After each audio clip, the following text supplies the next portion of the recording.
Besides that, Li Dingding had also brought 30 elite nano-soldiers with him, and these people were much stronger than the average nano-soldier of the Divine Arms Battalion. But when Ren Xiaosu jumped in front of him, Li Dingding suddenly found that he did not even have time to dodge.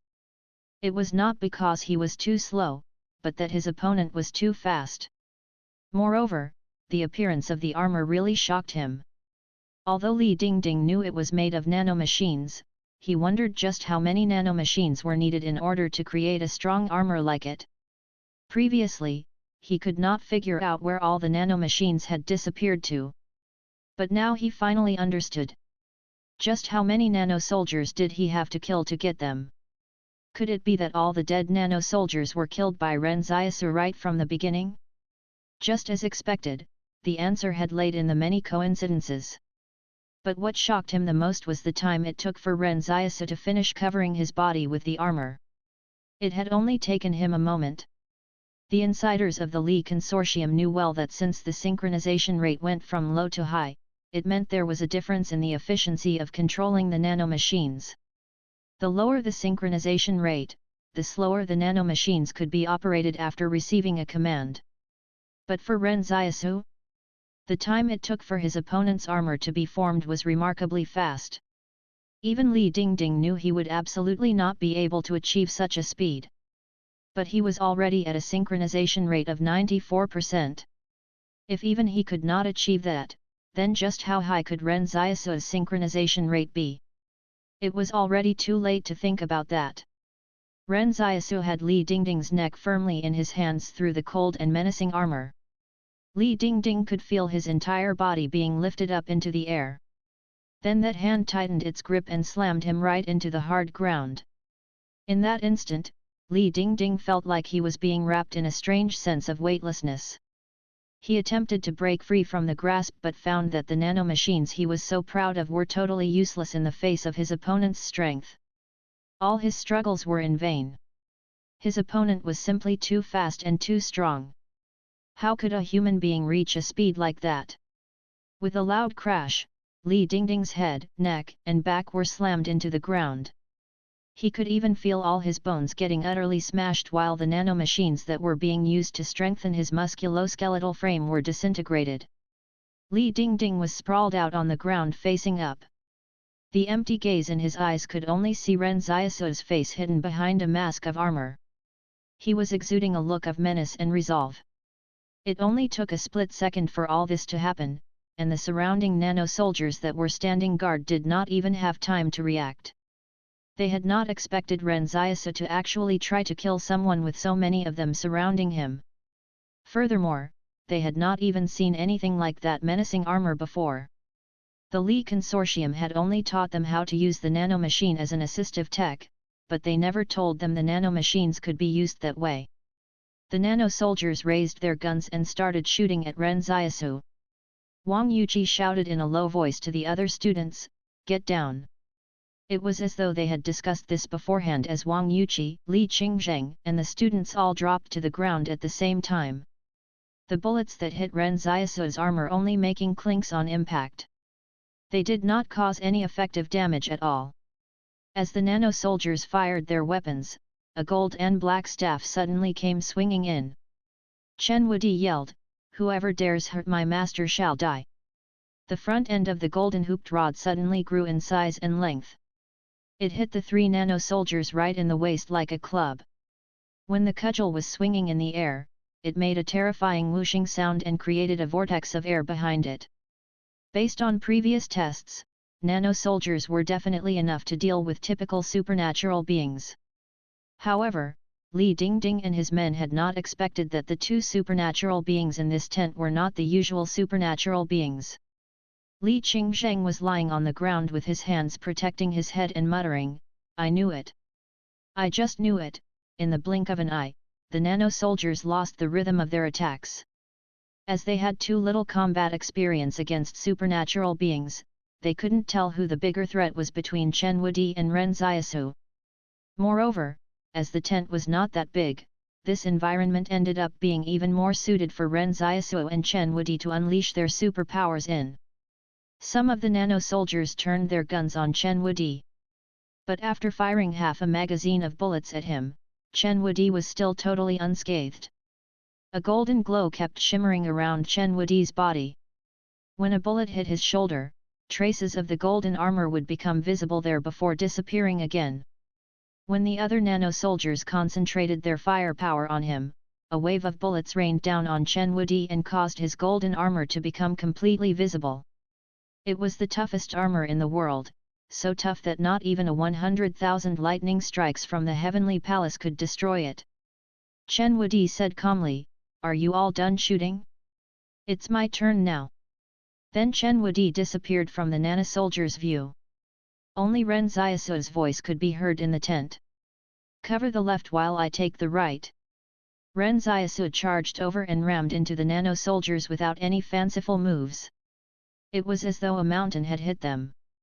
Two totally helpless nano-soldiers were sent flying out of the tent, and they even tore a large hole in the tent as they flew out. In a normal situation, other people would probably have already noticed that something strange was going on here. However, with the Qing Consortium coming back for another attack, it had created an excellent opportunity for Ren Xiaosu. The nano-soldiers landed on the ground outside and couldn't get up anymore. It felt like all of their bones were broken. If they only suffered a few broken bones, the nano-machines in their bodies could have filled the fractures and mended them quickly. But they had broken too many bones. The artillery fire outside was even more intense than the earlier wave the Qing Consortium had carried out. The tent with a hole in it was flapping hard in the strong winds created by the bombardment. Ren Xiaosu stood next to the hole and looked behind him. Only these 20 nano-soldiers remained standing in front of him, while the night sky behind him was abuzz with noise. The nano-soldiers knew their guns were useless against this armor. One by one, the nano-soldiers discarded their guns and drew their nano-swords from their waists. Ren Xiaosu drew his black saber from out of thin air and broke into a smile, with the pattern on the face armor also seemingly revealing a smile. "Whatever you have, I have too. But whatever I have is much more than all of you combined. Let's start counting down, 30 seconds. "What do you mean, 30 seconds? The nano-soldiers got even more uneasy when they heard that. They did not even dare to take the initiative to attack him now. Ren Xiaosu said, "The last 30 seconds of your lives." The next moment, he muttered silently in his mind, "City Crusher." His pupils hidden behind the face armor turned crimson in color. Ren Xiaosu could feel a raging fire in his body. As he raised his saber and stepped forward, the nano-soldiers could only watch him move past them with shocked expressions on their faces. They had wanted to raise their nano-swords and slash Ren Xiaosu, but his overwhelming speed at this moment made them feel like they were moving in slow motion. When that black saber slashed across one of the nano-soldiers' chest, it smoothly cut through the nano-sword he was holding in front of him, and his body was also cleanly severed in two. One of the nano-soldiers couldn't dodge in time and was rammed into by Ren Xiaosu with his armor. The nano-soldier could feel his chest collapsing, and his blood felt like it was being compressed inside with no outlet of escape.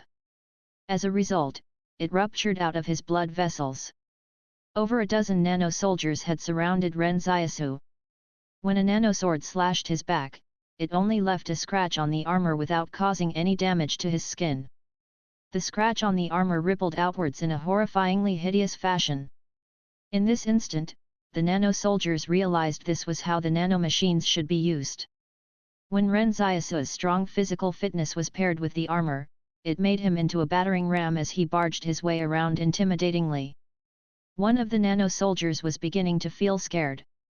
He did not know what he could do to defeat this strong and powerful machine in front of him. He was overwhelmed with a sense of powerlessness. He picked up a gun from off the ground and began shooting indiscriminately within the tent while shouting, as though that would eliminate the fear he was feeling. But a second later, his shouts abruptly stopped. The black saber Ren Xiaosu had plunged into his chest caused his lungs to quickly fill up with bloody foam. Ren Xiaosu slowly pulled the black saber out. "Wudi, how you doing?" Chen Wudi swung the golden hooped rod over his shoulder. "Done." Only then did Ren Xiaosu return his armor and store the black saber back into the palace. He looked at the mess he had created around him, though the tent remained standing. However, it seemed like the situation was not good. Ren Xiaosu looked over at his comrades lying on the ground. Some of them had been shot dead when the nano-soldiers started firing wildly, while others were crying with their heads in their arms. But Ren Xiaosu did not care about how they were doing. He looked at Li Qingzheng, Wang Yuqi, and the others. Anyone hurt? Ren Xiaosu frowned when he discovered bloodstains on Wang Yuqi's leg. Several of the students were also wounded, but Li Qingzheng was fine. Wang Yuqi's face was covered in sweat. My leg got hit by a bullet. I think it might be broken. Monitor, go and check on others. I think they're also injured. Ren Xiaosu counted them. 5 students were injured, and they were even injured quite badly. He would have to remove the bullets in their bodies first. We can't stay here any longer. Ren Xiaosu said, let's grab a truck and escape from here. We'll take this chance to head back to Stronghold 108 while the others are busy with the battle out there. This crisis made Ren Xiaosu realize there were already people who could link together all of what had happened so far. It would be even more dangerous if he continued to stay in the Li Consortium's territory. Ren Xiaosu said to Chen Wudi, carry the wounded out and wait for me there.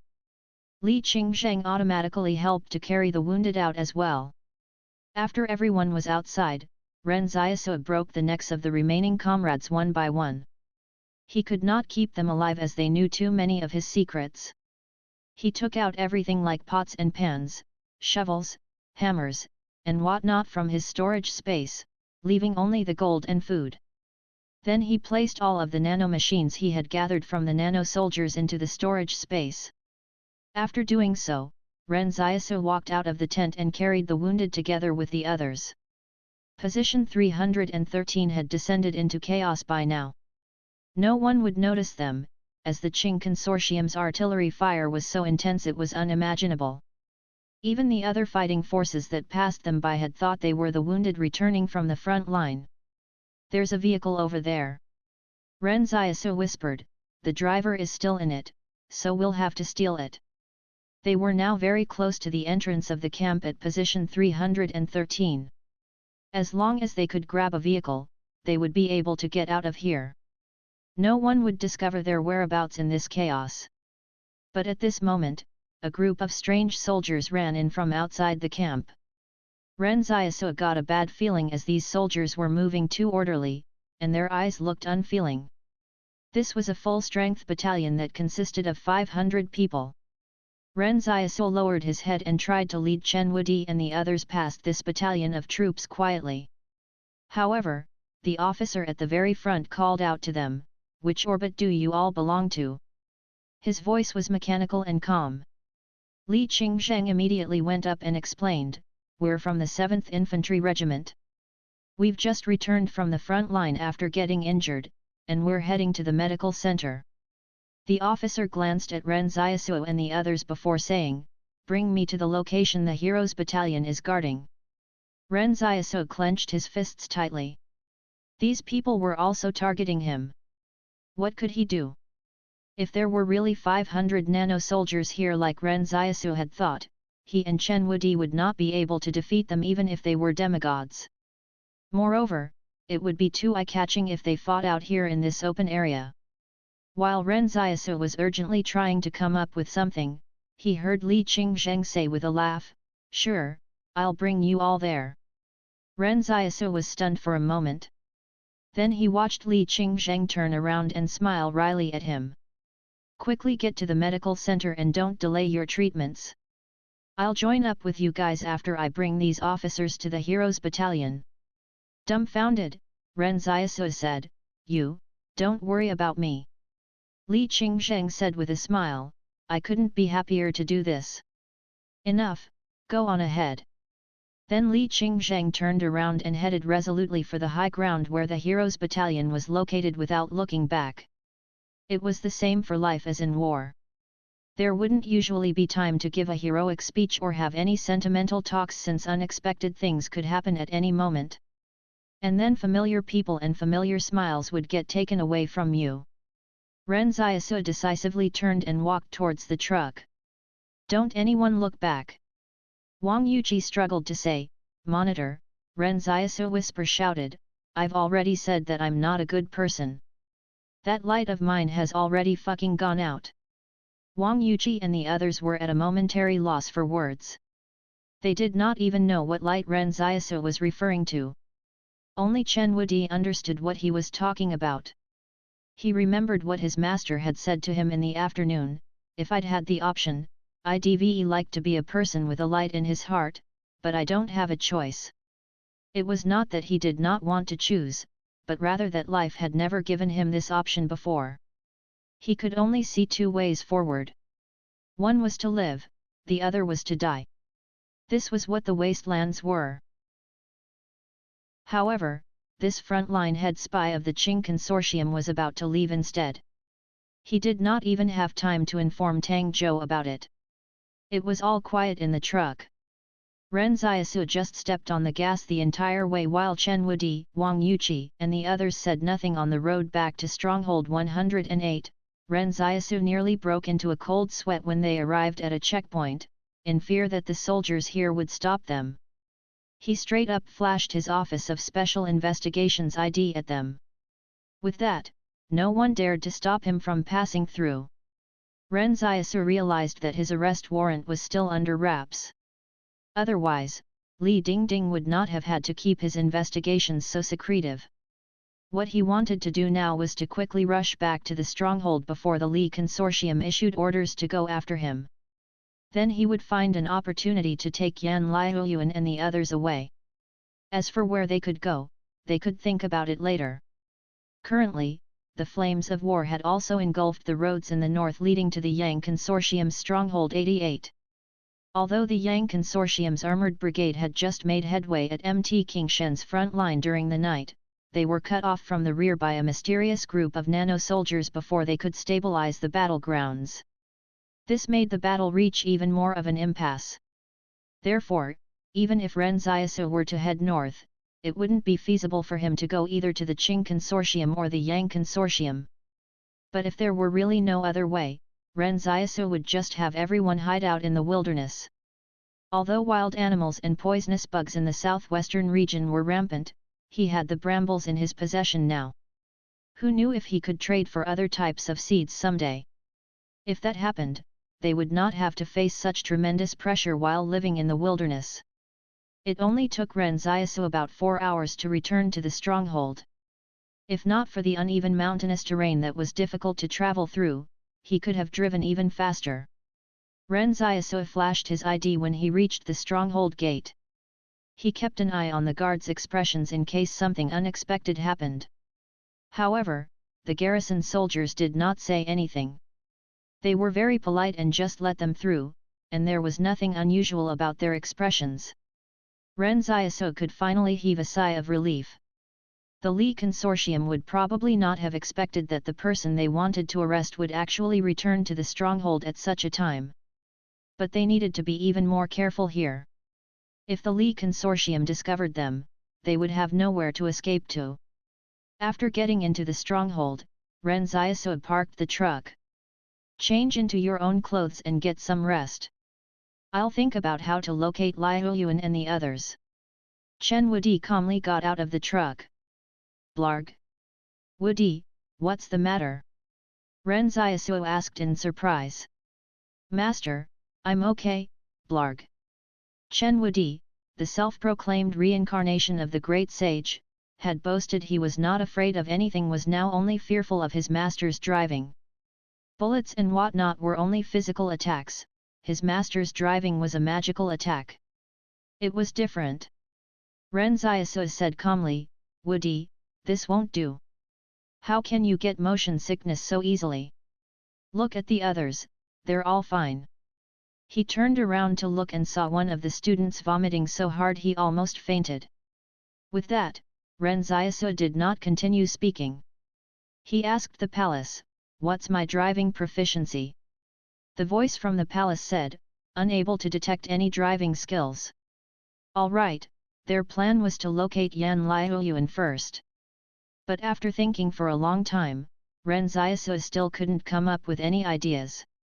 After all, this was such a huge stronghold. When they were hurrying to the front line, they did not talk about how to contact each other again. So now the only way was to get Hu Shuo to solve that problem for them. But how was he supposed to find Hu Shuo? When Ren Xiaosu started asking around for directions on the streets, he flat out asked how to get to the Office of Special Investigations. However, no one was able to answer. It seemed that the Office of Special Investigations was a really secretive unit. At this moment, Chen Wudi said, "Master, even though the bullets in them have already been taken out, we don't know how to set their bones. If we drag this out any longer, they likely aren't gonna be able to walk normally again." Ren Xiaosu frowned.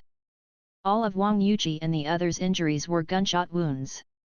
Although Chen Wudi had already helped them remove the bullets and applied the black medicine to their wounds, anyone could easily recognize these as gunshot wounds if they were sent to the hospital. It would be even more troublesome if they attracted the attention of Stronghold 108's garrison troops. Ren Xiaosu thought for a moment. Since they could not find Hu Shuo, they had to make Hu Shuo find them. Suddenly, Ren Xiaosu heard someone quarreling in a provisions store nearby. "We don't accept the Qing Consortium and the Yang Consortium's currency here. Their money is as worthless as paper now. If you don't have our Li Consortium's currency, don't come here and shop." A woman got down on her knees in the provisions store and started crying. "My family hasn't had anything to eat for the past 2 days. Can't you just sell me some rice? This is the money my family used for their investments in the past. It'll definitely appreciate again after the war is over." Ren Xiaosu watched all of this quietly. However, he did not say anything. After the war broke out, all provisions would get supplied to the military with priority. This led to the shortage of food in Stronghold 108, which was closest to the front lines.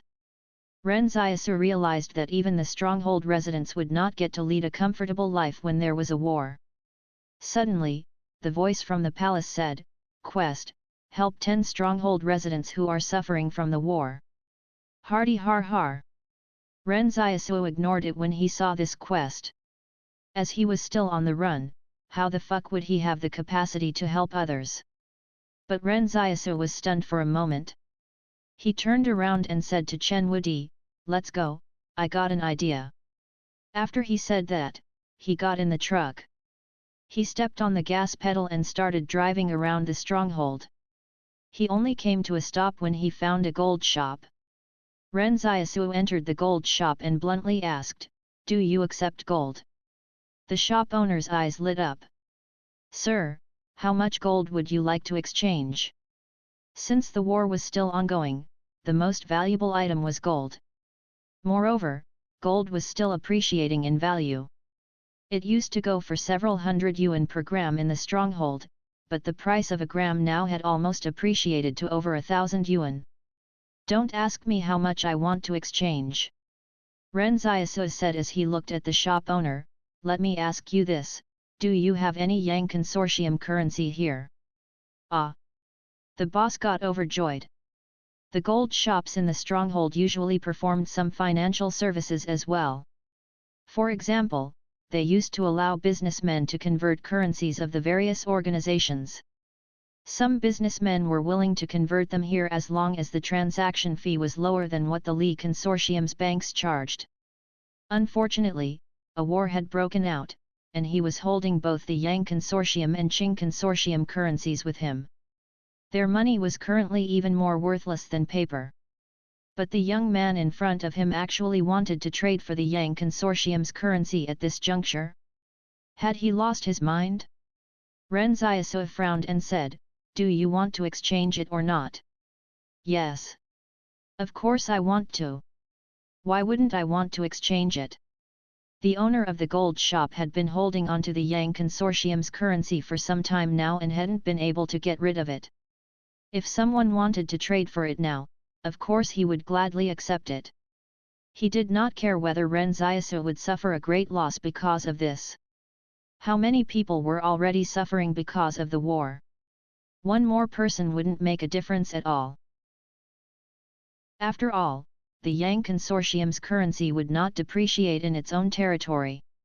Only the Qing Consortium and the Li Consortium currency would depreciate there. Ren Xiaosu had not expected that the war would still bring him a windfall like that when they came back to the stronghold. He did not even know how he should thank the Li Consortium for this. With the chaos going on outside during the war, no one would really care if he was just selling off a little bit of gold. So this was a good opportunity to get some of it off his hands. It was no wonder some people often said that those who made money during a war were filthy rich. Ren Xiaosu could deeply understand the meaning of this now. When war broke out, much of the order that was in place would get disrupted. The shop owner said with a smile, "Young man, how much gold do you have?" "I'll take however much you have." He asked the owner, "How much of the Yang Consortium's currency do you have?" "I'll trade for however much you have." He was that generous. The shop owner lowered his voice and said, "I have 240,000 yuan here. Right now, a gram of gold can be exchanged for 8,000 yuan of the Yang currency. 240,000 yuan is kinda low." Ren Xiaosu was already so rich that 240,000 yuan no longer interested him. After all, his gold stash would hardly look any different if he took out 30 grams of gold to exchange for this amount. No, Ren Xiaosu felt he had missed out on something very important. He suddenly thought of something and asked, "How much of the Qing currency do you have then?" "I'll trade for both of them." The shop owner was ecstatic. "Young man, you're doing a good deed. I really have you to thank. I still have 310,000 yuan of the Qing currency. Gratitude received from Liao Yizhong, +1. The voice from the palace said, "Quest is 10% complete." Ren Xiaosu was shocked. The palace had mentioned a quest to help 10 stronghold residents who were suffering from the war. As it turned out, the owner of the gold shop fell under this category as well. After thinking about it carefully, it did seem like that was the case. With all that money stuck on hand, this fellow had been suffering from insomnia for several days. With that, Ren Xiaosu knew how he should complete the quest. Ren Xiaosu immediately convinced himself from the bottom of his heart that he was not a war profiteer. He was only helping out the stronghold residents that were suffering in the war. Ren Xiaosu knew that he was twisting words and logic, but how else could he make himself feel better? Well, he could just convince himself. Ren Xiaosu did not immediately head to the other gold shops but went back to the military truck first. He pulled down the tarp to cover the back of the vehicle so that no one outside could see what was going on within. Ren Xiaosu looked at Wang Yuji and the others and said, "What I'm about to do is absolutely confidential. You cannot tell anyone about it, including your female classmates." "Can we tell Ms. Zhang, though?" Wang Yuji asked. Wang Yuji still hadn't recovered from his injuries. But his pain went away after the black medicine was applied. Ren Xiaosu thought for a moment. "Yes, you may." Earlier, Ren Xiaosu had thought of a way to treat the broken bones Wang Yuji and the others had gotten. The method was to distribute some of the nanomachines to them so they could use them to help set and mend their broken bones. That would be the best way for now. It was better than having to go to the hospital. Ren Xiaosu was willing to escape with these students because they had not betrayed him during Li Dingding's interrogation. Since Chen Wudi had super hearing, he couldn't be wrong about this. If this were the past, Ren Xiaosu would definitely not have revealed to them the nanomachine secret. But now, the situation had changed.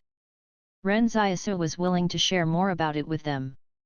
Furthermore, he had a few too many nanomachines in his storage space now and couldn't use all of them on himself.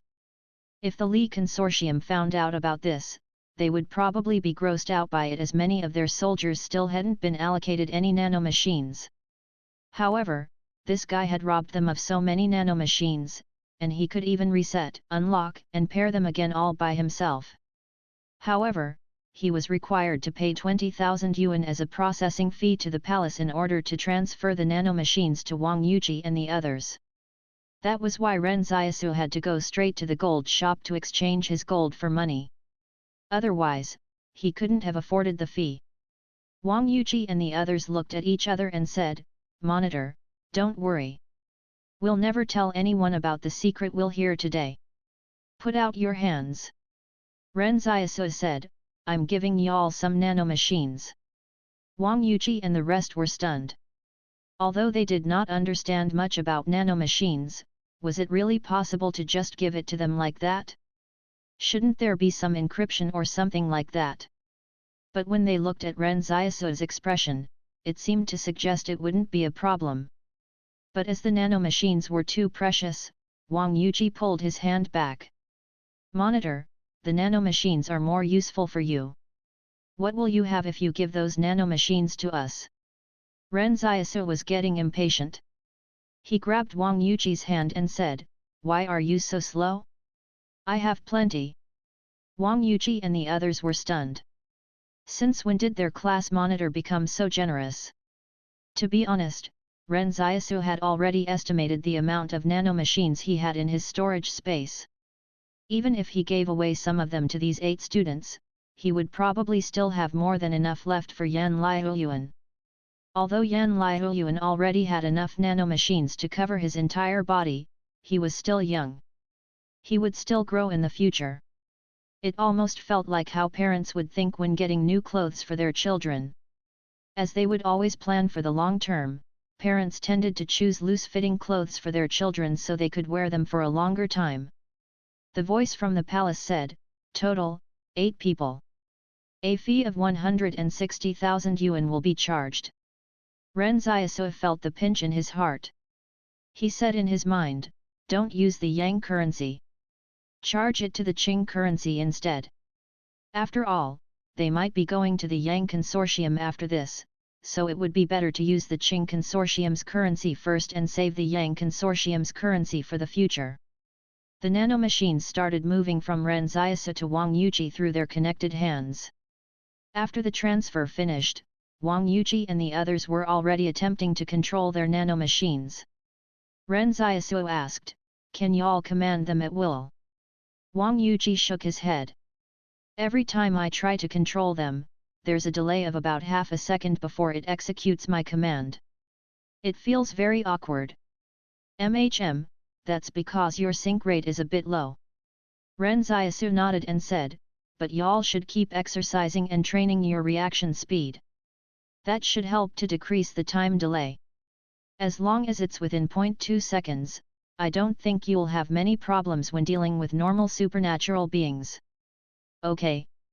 Wang Yuji nodded. He then started to use the nanomachines to heal his bones, but the process was excruciatingly painful. The nanomachines had to piece the fragmented bones back to their original position. However, Ren Xiaosu watched these students not even make a sound while they were setting their bones back in place. But since he could exchange for the currencies, receive gratitude tokens, and even help out the stronghold residents that were suffering because of the war, it was basically killing 3 birds with 1 stone. So why not? When Ren Xiaosu finished visiting the 10th gold shop, the voice from the palace said, "Quest complete. Awarded basic skill duplication scroll." Ren Xiaosu was a little disappointed. He was hoping he could get a perfect skill duplication scroll to use on Chen Wudi. After all, his disciple's superpower looked really strong. Unfortunately, it would be pointless to use the basic skill duplication scroll on Chen Wudi. This disciple of his had no other outstanding abilities other than his superpower. The moment the quest was completed, Ren Xiaosu counted that he was left with 5.41 million yuan. The piles of money he hoarded in the storage space dazzled him a little. The money seemed to glow. In the past, he could never have imagined he would have so much money. "Come on, Woody, let's find a restaurant to eat at," Ren Xiaosu said generously. "It'll be my treat, so please eat whatever you want. Those of you who aren't injured can come along as well, but those who are injured will have to bear with it." We'll bring back some food for y'all after dining. However, they could not find a restaurant even after looking around for a while. When they came to a sit-down restaurant, Ren Xiaosu went in after looking at the menu and said, "I want everything on the menu except for this, this, and this." Chen Wudi said, sounding worried, "Has master's sickness gotten worse?" But at this moment, the voice from the palace suddenly said, "It's been detected that the host is carrying a large amount of money. Confirm unlock of higher tiers of storage rights." Ren Xiaosu felt the pinch. The palace was really seizing every opportunity to use up his money. But he still stuck by what he had said before, that money was meant for purchasing things to strengthen himself with. After all, there was nothing else that he could use the money on for now. In that case, how could money that couldn't be used be worth more than having a portable storage space? Currently, he only had 15 cubic meters of storage space, which wasn't even enough to store his supplies sometimes. Ren Xiaosu said, "Unlock." Wait, however, he saw more than half of the money he had in his storage space suddenly disappear. Meanwhile, the storage space expanded rapidly. Ren Xiaosu's soul ached as he asked, "How many storage tiers did you unlock in one go?" He had wanted to tell the palace not to unlock so many tiers of storage space, but it was too late. Ren Xiaosu even suspected that the palace was deliberately doing it quickly so that he would not have the chance to save any money. The voice from the palace said, 240 cubic meters have been unlocked at a total cost of 4.8 million yuan. On top of the original storage space, the host now has access to a total of 255 cubic meters. Unlocking 16 cubic meters of storage space, 320,000 yuan. Unlocking 32 cubic meters of storage space, 640,000 yuan. Unlocking 64 cubic meters of storage space, 1,280,000 yuan. Unlocking 128 cubic meters of storage space, 2,560,000 yuan.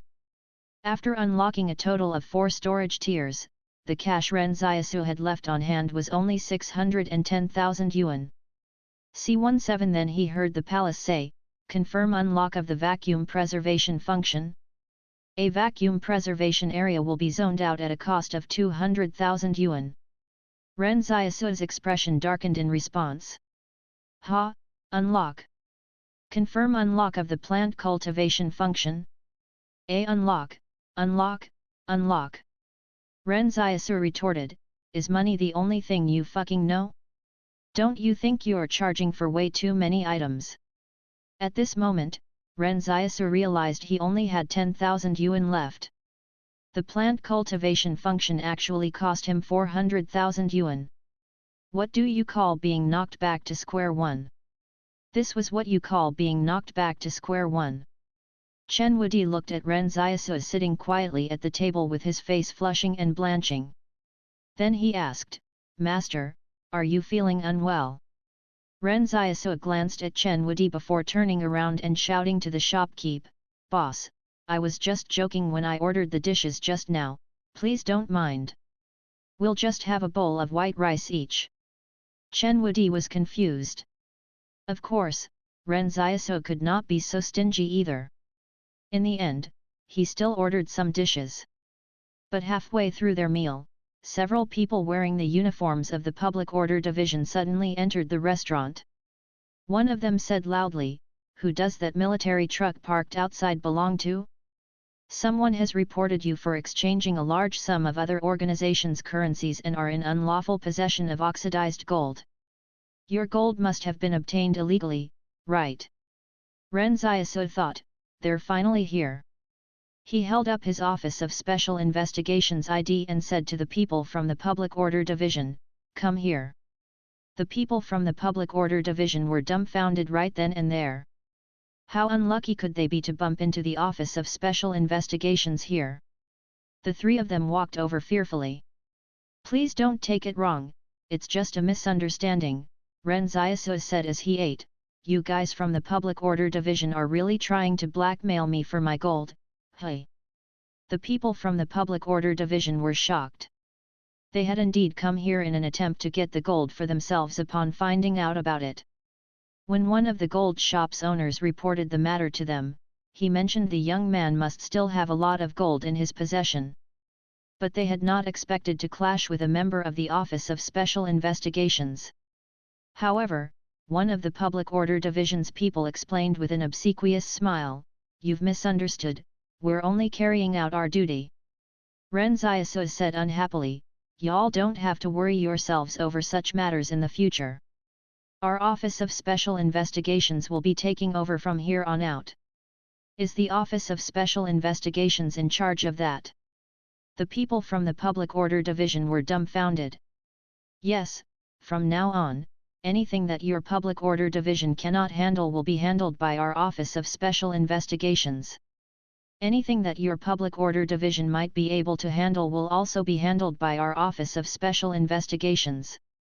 Ren Xiaosu said, "Go back and repeat word for word what I just said to your superior." The three members of the Public Order Division turned around and left. This was a big deal. The Office of Special Investigations was attempting to seize their authority. Half an hour later, someone pushed open the restaurant's door again. When Ren Xiaosu saw the person coming in, he was amused. It turned out to be Hu Shuo. Hu Shuo sat down across from Ren Xiaosu with a dark expression. When he saw Ren Xiaosu's relaxed look, he said angrily, "I've only just gotten back to the stronghold, so what's this I hear about my Office of Special Investigations taking charge of the Public Order Division?" Ren Xiaosu smiled and said, "I'm just expanding our business. You must be looking for me, right?" Hu Shuo snapped, "What do you want from me? You're still in the mood to eat now? Do you know that the covert unit has already arrested Li Qingzheng and is on the way back to the stronghold?" Ren Xiaosu stayed silent for a moment in response. "When will he reach the stronghold? Where will he be held? And what's with those mysterious troops you're talking about? The Li Consortium has gone crazy." Hu Shuo let out a sigh. "Those mysterious troops are very likely to be soldiers fully under the control of the nanomachines and have extremely strong combat capabilities. When the same group of mysterious troops were deployed to the battlefield at Mt. Kingshen's front line, the Yang Consortium's troops there were immediately defeated. This group of soldiers is fearless and unafraid of death." Ren Xiaosu was stunned. The nanomachines actually have an effect like that. Hu Shuo looked at Ren Xiaosu and said, "Your brother, Yan Liuyuan, and the others are living on Beiyuan Alley. It's about 10 kilometers away from here. Go and look for them, then get out of this place." "You haven't answered my question yet." Ren Xiaosu said, "When will Li Qingzheng be escorted back to Stronghold 108, and where will he be held?" Hu Shuo seemed a little surprised. "You want to save him? You're that type of person?" Ren Xiaosu said in a serious tone, "It's true that I'm not a good person, so I'll have to think about it a little more. But I don't deny the possibility exists. You won't get a chance to save him while they're on their way back here." Hu Shuo said while looking at Ren Xiaosu, "But I know where he'll be detained to be interrogated.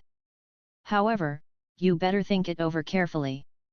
That place is heavily guarded, so I don't think you'll stand much of a chance. You don't have to worry about me." Ren Xiaosu said, "If I'm not confident, I won't sacrifice myself for nothing since I'm not that kind of person. Just tell me when he'll be escorted back and where he'll be held." "The basement of the garment factory." Hu Shuo did not take back Ren Xiaosu's Office of Special Investigations ID. Although Ren Xiaosu had caused him quite a bit of trouble, he was still willing to continue helping out this kid a little. Before leaving, Hu Shuo even had someone send over a drawing of the Li Consortium's secret hideout below the garment factory. "Master, are we going to save the Lord of Wolves?" Chen Wudi asked curiously. Ren Xiaosu did not say anything and sat there in silence. After a while, he sighed and said, "Let's go and locate Yan Liuyuan and the others first." Ren Xiaosu started the truck after paying the bill. Chen Wudi followed and said, "Master, don't try to persuade me. I have to think about it more." Ren Xiaosu frowned as he clearly knew it would not be easy to save Li Qingzheng, and he might even end up dying. Was Ren Xiaosu someone who would do something like that? Chen Wudi said, "It's not that, master. I just want to say that I'm not full yet."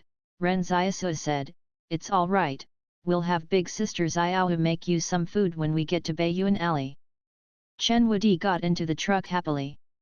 He sat in the passenger's seat and hesitated for a moment before saying, "Master, you actually wish to be a good person too, right? Don't talk about that anymore." "I'm not suited to be a good person," Ren Xiaosu said, peeved. When he stepped on the gas, Chen Wudi nearly threw up the lunch he just had. While driving, Ren Xiaosu suddenly said, "I doubt Li Qingzheng has spilled the beans on us yet, Don Cha think. Otherwise, everyone in the stronghold would have already come after us by now." Chen Wudi was not sure what point his master was trying to make. Ren Xiaosu muttered to himself, "Li Qingzheng is also quite pitiful. He could have run away, but he still chose to help us lure those fucking mysterious troops away when they suddenly appeared." Chen Wudi nodded. Ren Xiaosu got more frustrated the more he thought about it. With a sudden spin of the steering wheel, the large truck completed a beautiful drift on the streets of the stronghold. Wang Yuqi and the others were nearly thrown out of the truck. The truck made a U-turn and headed back from where they came. Everyone in the truck was wondering where they were speeding to. 5 trucks were zooming back down from position 313 in the north like a violent storm. Along the way, not one single checkpoint dared to stop them from passing. Li Qingzheng was sitting in the back of the truck that was traveling in the middle of the convoy. These mysterious troops had not even cuffed him. It was like they were not afraid that he'd try to escape. Li Qingzheng looked at the officer sitting opposite him and said with a smile, "Sir, where are we heading?" "The stronghold." The officer said with an impassive expression, "I suggest you quickly tell us about Ren Xiaosu's whereabouts and everything strange that's going on around him. Otherwise, you'll regret not cooperating with us when we get back to the stronghold." Li Qingzheng faked a smile and said, "I really don't know anything. That Ren Xiaosu is such a jerk. He didn't even tell me, the platoon commander, about anything when he got into trouble. Let me go. I'll definitely give him a good scolding for you all when I see him." The officer still looked at Li Qingzheng expressionlessly but did not waste any more time talking to him. While sitting in the back of the truck, Li Qingzheng saw the view of the outside slowly recede from his sight. The snow-capped mountains were beautiful and magnificent. A giant hawk was hovering near the distant mountains. However, he was not in the mood to enjoy it. "A fortune teller said I would get into the stronghold after meeting my benefactor this year, and I was told I would become a successful and well-known person in the future too." Li Qingzheng said with a wry smile, "At the time, my father was extremely delighted and specially went out to the market to buy me some meat to eat. I even remember that he drank a little that night. He was really proud that his son was going to become a brave person with a bright future." Li Qingzheng lamented, "But I didn't expect to be coming into the stronghold under such circumstances." All of a sudden, a young officer who was sitting diagonally across him laughed. "Where is this fortune teller now? Can I look for him to have my fortune told?" Li Qingzheng was stunned by his question. "The fortune teller left town long ago. No one knows where he went." "Oh." The young officer did not seem to be particularly disappointed. "I thought of finding out my fate after my revenge is done. Let's get to know each other. I'm Li Shenton, a friend of Ren Xiaosu's. Pleased to meet you." "You?" Li Qingzheng was at a loss.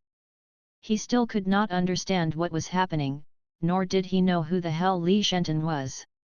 But he realized the officers around him did not seem to have heard Li Shenton's words as all of them sat there unmoving. Li Shenton laughed happily and said, "I was just kidding with you. I really envy Ren Xiaosu for having a friend like you. You must also be very envious of Ren Xiaosu for having a friend like me, right?" Li Qingzheng was confused by Li Shenton's words. Was this young man named Li Shenton acting confident or being narcissistic? What sort of crap was that? Li Shenton said, right now, Ren Xiaosu believes you are going to be sent to the garment factory in Stronghold 108. To be clearer, it's the Li Consortium's secret hideout located under the garment factory. He's still hesitating about going there to rescue you. What do you mean by that? Li Qingzheng was even more confused now. Don't try anything stupid. Aren't you his friend? Why would you want to lure him to the secret hideout? Because, it's fun. Li Shenton said with a smile, I want to find out how that friend of mine treats his friends. Behind that smile seemed to be a crazy and restless soul that had no place to call home. It was chaotic and temperamental.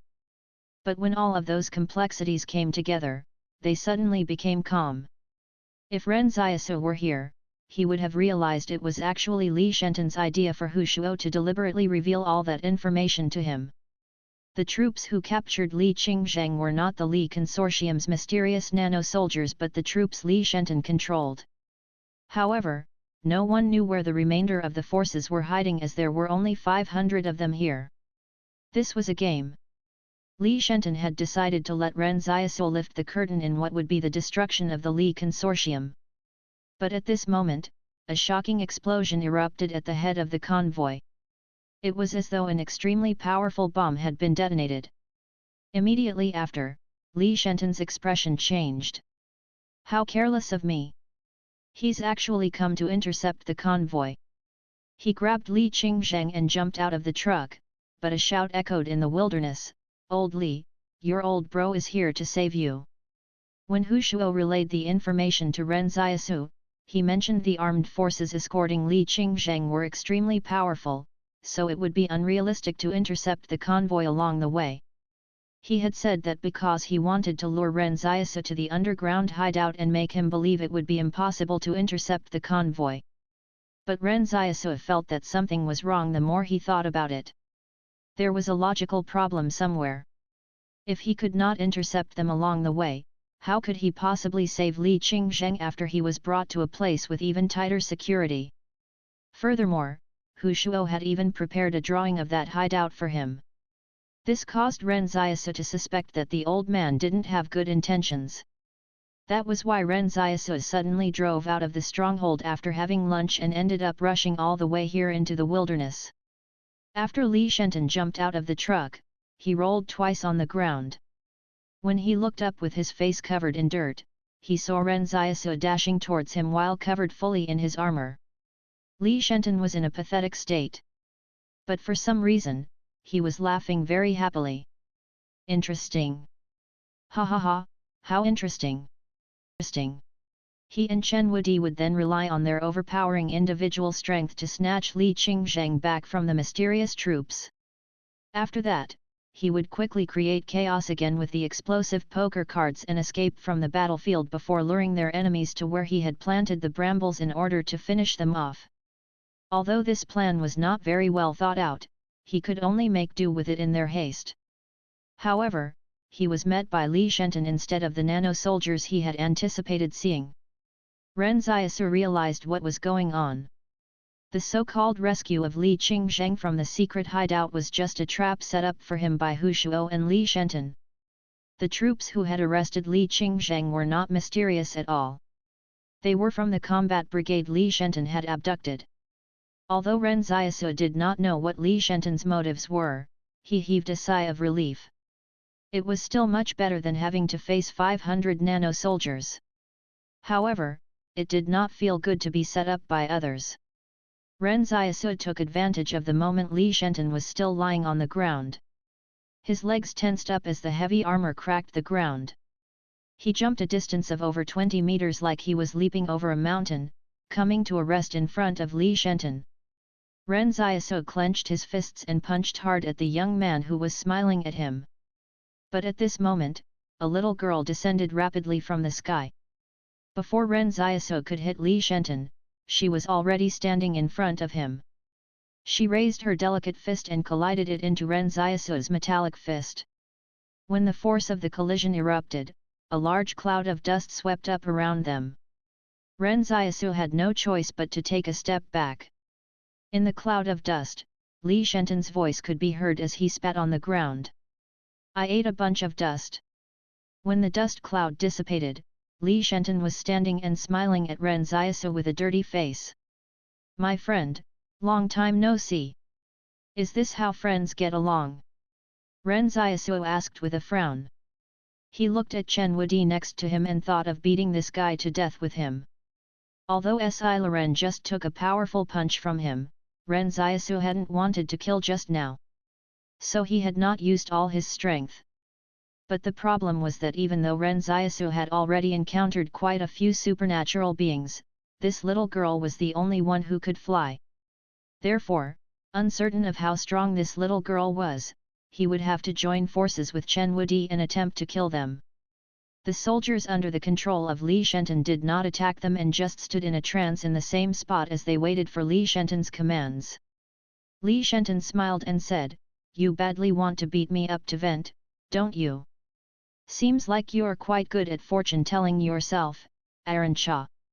Li Qingzheng had just gotten off the ground. As his physical fitness was not as good as Li Shenton's, he almost broke his leg from the fall.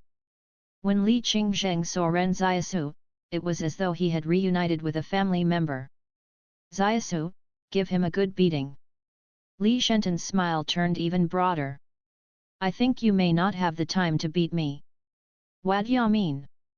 Ren Xiaosu got a bad feeling the Yang Consortium's nano-soldiers who are responsible for infiltration, carrying out decapitation strikes, and destruction at the rear, are about to reach Stronghold 108. They might even have arrived already. Meanwhile, my troops will start attacking Stronghold 108 in an hour too. Li Shenton said, "No matter which side starts attacking first, the entire stronghold will be caught in the ravages of war soon. Your friends are still in the stronghold, right? I wonder if they can survive without your help. If I just kill you, wouldn't your troops stop attacking?" Ren Xiaosu asked. "It seems that you don't understand what hypnosis is. Once the hypnotic command is formed in the subconsciousness, the hypnotized subject will still carry out the order even if the hypnotist is no longer around," Li Shenton explained with a smile. "Furthermore, the Yang Consortium is going to attack even without me. I actually came up with my plan based on their plans." Ren Xiaosu remained silent. He was calculating the time frame. Li Shenton asked, "Do you still want to fight me?" As soon as he finished speaking, Ren Xiaosu decisively turned around to leave. "Wudi, old Li, let's go." Ren Xiaosu had to find Yan Liuyuan before the war reached the stronghold. Li Shenton watched as Ren Xiaosu left. After Ren Xiaosu walked away, Li Shenton heaved a long sigh of relief. What a close shave! I was nearly beaten up. Si Loren floated beside Li Shenton and asked, "Brother Shenton, didn't you say your troops would arrive 2 hours later? If I had said that, I would really have been beaten up just now. Since we aren't sure we can defeat him and Chen Wudi, we had to lie to make him leave," Li Shenton said with a smile. Si Loren wrinkled her nose. "I can defeat him though." Li Shenton patted Si Loren on her little head and said, "When a battle is being fought to its most dangerous point, the winner is not decided by who has more power." "What decides it then?" Si Loren asked curiously. "It depends on a person's will to survive, the rage that stems from the unwillingness to die, the desire to protect one's family, and the instincts accumulated in the face of the dangerous world. All of that will give him strength." Li Shenton sighed. "Bro, you seem to be a little unhappy," Si Loren asked. Li Shenton said as he looked in the direction of where Ren Xiaosu and the other two were going. "Back when I was hiding in the crowd and while I was in the asylum, I kept thinking, what if someone were to shout to me, 'Li Shenton, your old bro is here to save you,'" Li Shenton said calmly. "How great would that be?" Si Loren blinked at him and said, "I can say that too in the future." Li Shenton smiled and said, "But you're a girl, so you can't address yourself as old brother." "Then I shall address myself as old sis," Si Loren said in seriousness. "But you're still young. At a villa in the stronghold, blood was flowing all the way from the yard to the road. Someone in the yard had just cried out for help, but no one came to their rescue. That was because the guards standing outside had already been killed by someone. Hu Shuo was standing quietly in the living room of the villa and looking at the magnificent decorations in the house. It was as though he had not noticed an injured old man struggling to crawl away. As the old man slowly crawled his way over, the pool of blood seemed to make the marble floor a little more slippery. But the old man did not give up because a gun was hidden under the couch in front of him. Hu Shuo said, sounding preoccupied, "What has my daughter done wrong? She only wanted to marry another person, that's all." The old man who was crawling on the ground roared, "How would I know she was your daughter? Hu Shuo, if you kill me, the entire Li consortium will not tolerate you." At this moment, the old man finally got his hands on the pistol under the couch.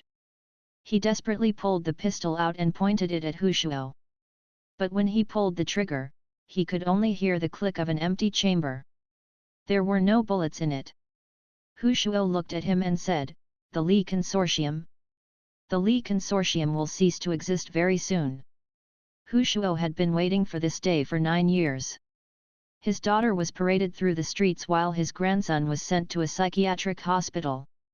That rage in him would not be satisfied by sacrificing just a few dozen lives. He wanted everyone from the Li consortium to go down to the underworld to apologize to his daughter. Upon thinking about it carefully, everyone felt that it was truly necessary to rescue Li Qingzheng. With Ren Xiaosu's wild driving, who knew when they would get into an accident? Ren Xiaosu calculated the time and said to Li Qingzheng, "It should take us about 40 minutes to return to the stronghold. That was how long it took for us to get here.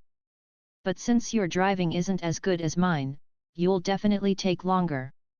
Li Qingzheng turned his head and looked at Ren Xiaosu blankly. He wondered where Ren Xiaosu found the confidence to even say such words.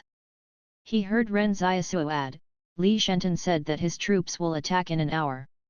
We should be able to get back to the stronghold by then." When Li Qingzheng heard that, he stepped harder on the accelerator and asked, "Why didn't you dissuade that lunatic from attacking the stronghold?" Ren Xiaosu was silent for a moment. Yang Xiaojun had mentioned Li Shenton's background to him after they escaped from Stronghold 109. He knew very well why Li Shenton was so against the Li consortium. Ren Xiaosu related the entire story to Li Qingzheng and then said, "If I could have dissuaded him, I'dve already done so. However, no one can stop him since he's really determined to have his revenge. Besides, his mother died because of the Li consortium, so who has the right to persuade him to stop his revenge? Putting myself in his shoes, if the situation had happened to me, I would have destroyed the Li consortium a long time ago." What Li Shenton wanted to achieve was not only getting his revenge. He wanted to drag the entire Li consortium down into hell. Although Ren Xiaosu did not agree with Li Shenton's approach, nor was he on the same side as Li Shenton, he understood how he felt. "But no matter what, I'll still beat him up if I get a chance," Ren Xiaosu added seriously. The truck arrived back in the stronghold 50 minutes later. Just as Ren Xiaosu had predicted, Li Qingzhen's driving was a little slower than his. After getting into the stronghold, it would take at least another 40 minutes to drive from the north gate to Beiyuan Alley where Yan Liuyuan and the others were staying. Ren Xiaosu kept urging Li Qingzheng to drive faster. "Hurry up, or we're not going to make it in time." Ren Xiaosu was getting really worried. If they could not get to Beiyuan Alley when the stronghold descended into chaos, it would become even more difficult to find Yan Liuyuan and the others. Even though Ren Xiaosu knew that it was already too late, he was still unwilling to give up. But as the truck sped through the streets, Ren Xiaosu suddenly started wondering about the time. This isn't right. It's already been an hour, but why has nothing happened yet? All of a sudden, Ren Xiaosu realized something. Fuck, that bastard lied to me. If it were really as Li Shenton had said regarding the will of the hypnotized subjects not getting disrupted by anything after hypnosis, Li Shenton's combat brigade should have already launched their attack. However, they did not. It seems that time isn't as tight as we thought. Ren Xiaosu heaved a sigh of relief and said, but we still have to quickly get Liu Yuan and the others out of this place. Stronghold 108 has become a dangerous place, and who knows when it will turn into purgatory. Since they were new to Stronghold 108, they did not know the way around very well. Fortunately, a student had bought a map of the stronghold from the grocery store next door when they were eating lunch. Ren Xiaosu gave directions from the passenger seat while Li Qingzheng drove without any distractions. We've arrived, this is the place. Ren Xiaosu shouted. After the truck came to a stop, he immediately jumped out and went into Baiyuan Alley to look for them. He saw a sign in a yard that had a Ren and a Yan written on it. Ren Xiaosu immediately understood that Yan Liuyuan had made the sign so he could find them easily. Knock, knock, knock. Ren Xiaosu knocked on the door worriedly while shouting, "Open the door, it's me." He heard someone in the yard trot over to open the door. When it opened, Ren Xiaosu saw Yan Liuyuan standing inside. But before he could step in, Yan Liuyuan calmly said, "Who are you looking for?" Ren Xiaosu was not stupid. It was impossible that Yan Liuyuan did not recognize him. Unforeseen circumstances must have caused him to say that. There were enemies around. Ren Xiaosu asked, "Is there anyone home?" "I'm looking for a friend called Zinfan." "You must have gotten the wrong place. We don't have anyone by that name here." "Maybe you can try next door," Yan Liuyuan said. Ren Xiaosu was trying to ask if there were enemies around in the yard by asking if there was anyone at home, and Yan Liuyuan expressed they were not here but next door. Ren Xiaosu said with a smile, "All right then, I'll go next door and ask." He then went to the yard next door and knocked on the door. The door immediately opened, as though the person behind it had been standing there all along. The moment it opened, Ren Xiaosu reached in and grasped the person by the neck through the gap. He tightened his grip and heard a loud crack. In that instant, the enemy had probably not expected Ren Xiaosu to not give him any time to react. He was simply too efficient with his actions. The sound of guns being cocked could be heard from the yard. Ren Xiaosu immediately covered his whole body with his armor. Concentrated gunfire rang out as the wooden door in the yard got shattered by the bullets. Ren Xiaosu charged the gunfire and saw 3 people inside. All of them were nano-soldiers, and there were a man and a woman tied up in a corner as well. Those 2 were probably the rightful owners of the house. Ren Xiaosu barged his way forward and slammed into a nano-soldier, sending him flying into the wall and shattering it with just a single motion. One of the nano-soldiers pulled out his sword and slashed at Ren Xiaosu. The other nano-soldier shouted into his radio, "Reinforcements! We request reinforcements!" They were not dumb. When they saw a beast covered in mechanical armor barge in, the nano-soldiers immediately knew it was not a situation they could handle. Although they had sent out a request for help, it was a little too late for them to be saved. With his black saber in hand, Ren Xiaosu went forward and cut the oncoming nano-sword in half. Right after, he pierced the saber through the chest of the nano-soldier in front of him. When he exerted more power in his feet again, Ren Xiaosu even saved on the action of pulling out the saber from the body. He forcefully charged forward with the saber in the corpse and stabbed the last nano-soldier dead, pinning him to the wall. Ren Xiaosu stowed his armor and let out a sigh of relief. When he turned around, he saw Yan Liuyuan, Xiaoyu and the others had quietly watched him kill all the people from behind the crumbling walls of the yard. Everyone was surprised by what was going on with this armored man in front of them. But a second later, they realized it was actually Ren Xiaosu. In fact, not even Yan Liuyuan had seen him in that armor before. But the way Ren Xiaosu had just killed those people was so slick. During the battle, he showed off a strength that shocked everyone. Ren Xiaosu said, "Stop watching and pack your belongings. We must leave Stronghold 108 immediately." But Yan Liuyuan realized the tenants next door changed.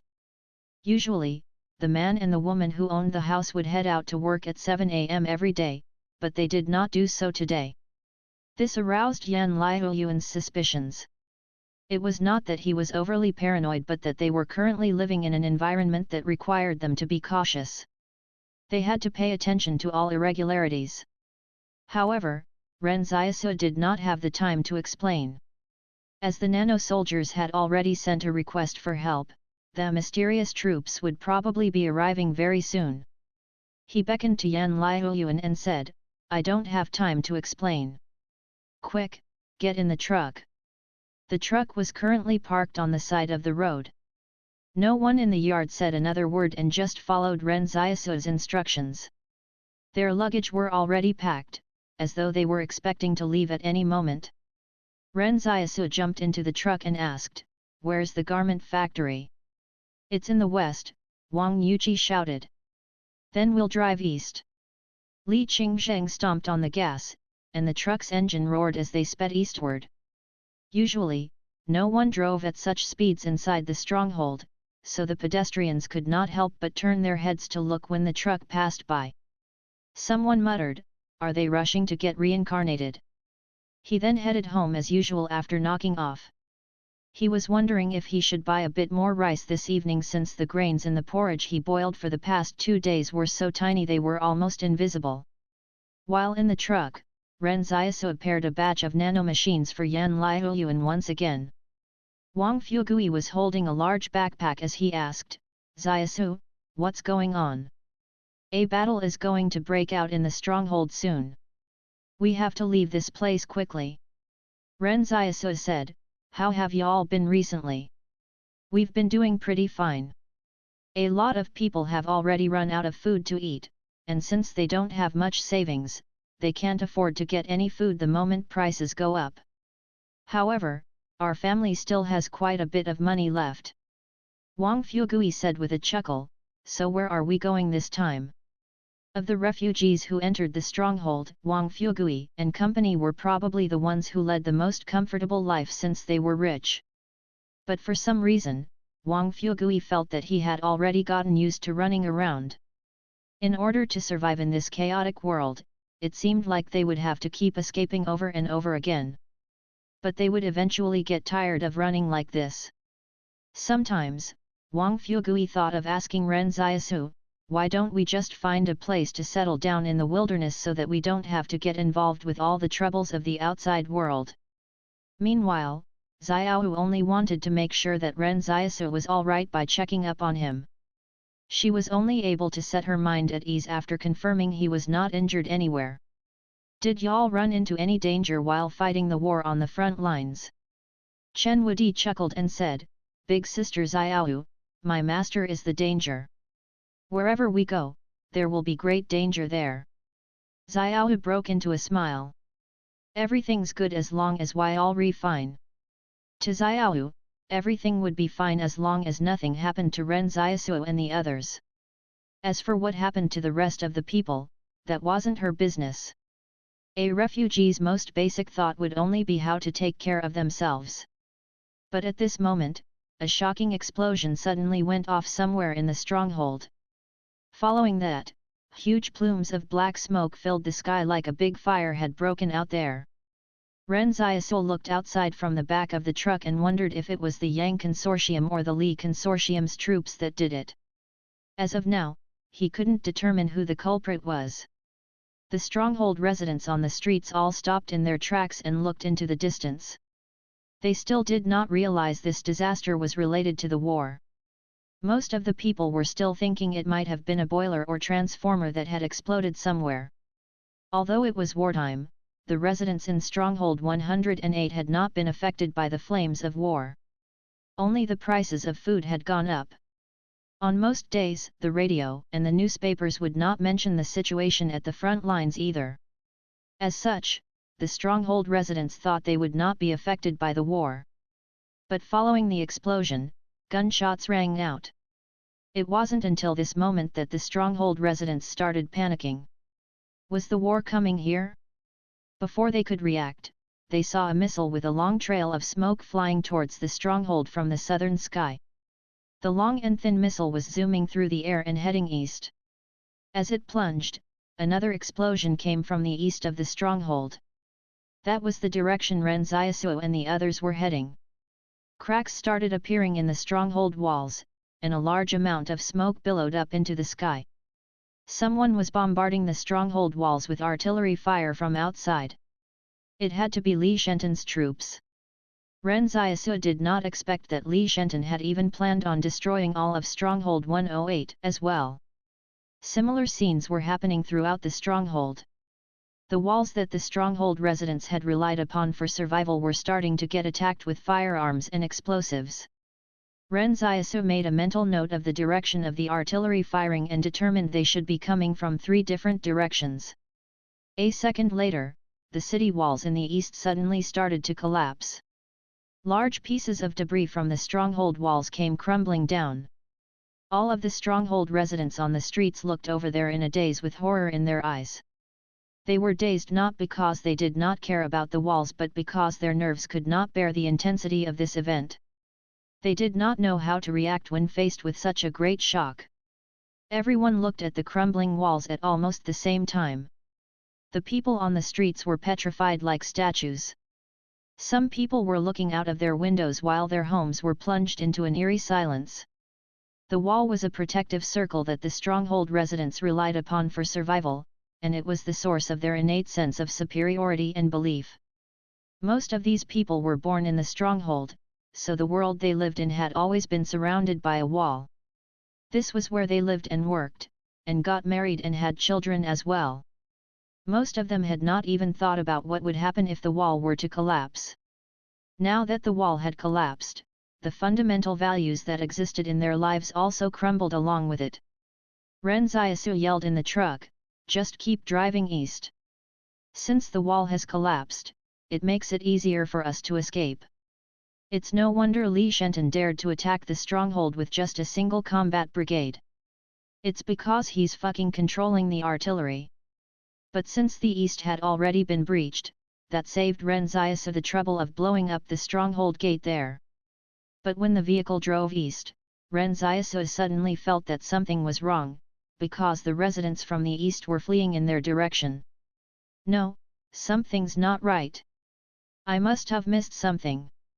Ren Xiaosu thought that even if the stronghold was collapsing, these people should not be running so far away from the walls. As they were still very far from the east end of the stronghold, Ren Xiaosu could not see what was happening behind the crowd. The east. What was in the east? Suddenly, Ren Xiaosu yelled at Li Qingzheng, "Turn around. Fuck, I've forgotten all about the experimentals. How could they possibly be absent from this big mess that's happening here?" As per Ren Xiaosu's expectations, the experimentals had laid an ambush around the stronghold. Now that the humans were infighting, this was their best opportunity to strike. Ren Xiaosu asked Chen Wudi, "Can you hear the commotion ahead of us? Are there any strange roars there?" Chen Wudi nodded. "Yes, I hear some. Sounds like it's really the experimentals. Old Li, hurry up and turn around!" Ren Xiaosu shouted. Ren Xiaosu and his group had to turn back now. If they could find any main road leading in any other direction, they would have to take it and see whether they could shake off the mysterious troops that were pursuing them. Ren Xiaosu would much rather face the Li Consortium's troops than the vast number of experimentals. When they were at Stronghold 109, the number of experimentals had already reached over 1,000. Now that they had absorbed even more people into their ranks from Stronghold 109, Ren Xiaosu would believe it even if someone said there were 3,000 of them. There were probably only several hundred nano-soldiers pursuing them, so it really wasn't too difficult to choose between several hundred and several thousand. When it rains, it pours. Ren Xiaosu sighed. This huge stronghold had suddenly become a cage filled with desperate stronghold residents fleeing for their lives. Ren Xiaosu was not surprised that the stronghold's air defense system did not play any effective role this time. After all, even someone like Hu Shuo had rebelled against the organization, so it wouldn't be surprising if the defense system of the Li Consortium had become as fragile as paper. The Li Consortium had originally been guarding against the experimentals, but how could they have expected missiles to descend down on their walls and destroy the stronghold? A couple was strolling on the streets at this time. When they saw the ferocious experimentals behind them, they started running desperately with the crowd. As they ran, the girl suddenly fell down. The boy who had promised to protect her for the rest of his life suddenly let go of her hand and continued running ahead by himself. The girl screamed her boyfriend's name, but he still did not turn around. A middle-aged man was pushing his father in a wheelchair in the streets. Some years earlier, his lower body had been paralyzed due to a construction accident. When the experimentals arrived, the middle-aged man suddenly abandoned his father in the wheelchair and escaped by himself. The old man who was left behind sat there calmly and looked at the ferocious faces of the experimentals. In reality, this old man wasn't keen on living anymore either. He had been getting scolded quite often by his own family members over the years, and even his daughter-in-law called him an old coot right to his face. The ugliness that existed in the belly of the stronghold and the indifference concealed within the prosperous city had suddenly been exposed. But in this crowd, there was also a mother who suffered a sprain who pushed her child away. "Go on ahead, darling. Don't look back. Mommy will catch up with you soon." The child kept crying and refused to leave. The mother broke into tears and cried, "Will someone save my child?" Some people were shivering in fear as they hid inside their houses. It was as though they thought they could escape the pursuit of those humanoid monsters by doing so. When they realized the monsters did not break into their houses, they felt a sense of exaltation.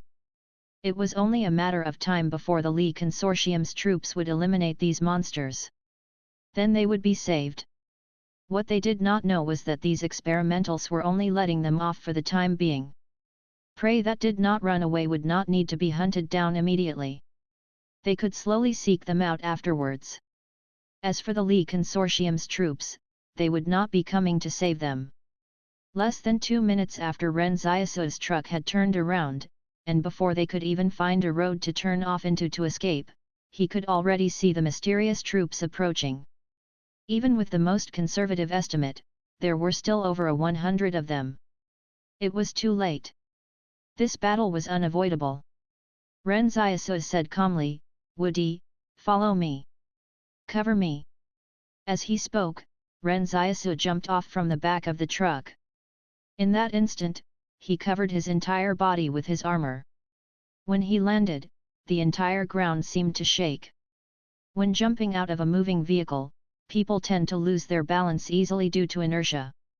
But as soon as Ren Xiaosu's foot armor touched the ground, he kicked forward and shot out like a cannonball. With this kick, his speed momentarily allowed him to get ahead of the truck that Li Qingzheng was driving. By the time the mysterious troops came face to face with them, Ren Xiaosu was already charging diagonally into the front of the enemy's vehicle with his body. "Fuck off!" Ren Xiaosu met the vehicle head-on using his shoulder and knocked it onto its side in an instant. Even though Ren Xiaosu was wearing his armor, his physique still appeared minute in front of the military transport truck. But it was exactly this minute figure's strength that somehow toppled the vehicle. The nano-soldiers in the vehicle were not expecting such a turn of events. Then Ren Xiaosu flung his hand out and threw out 4 explosive poker cards at the next vehicle in an instant.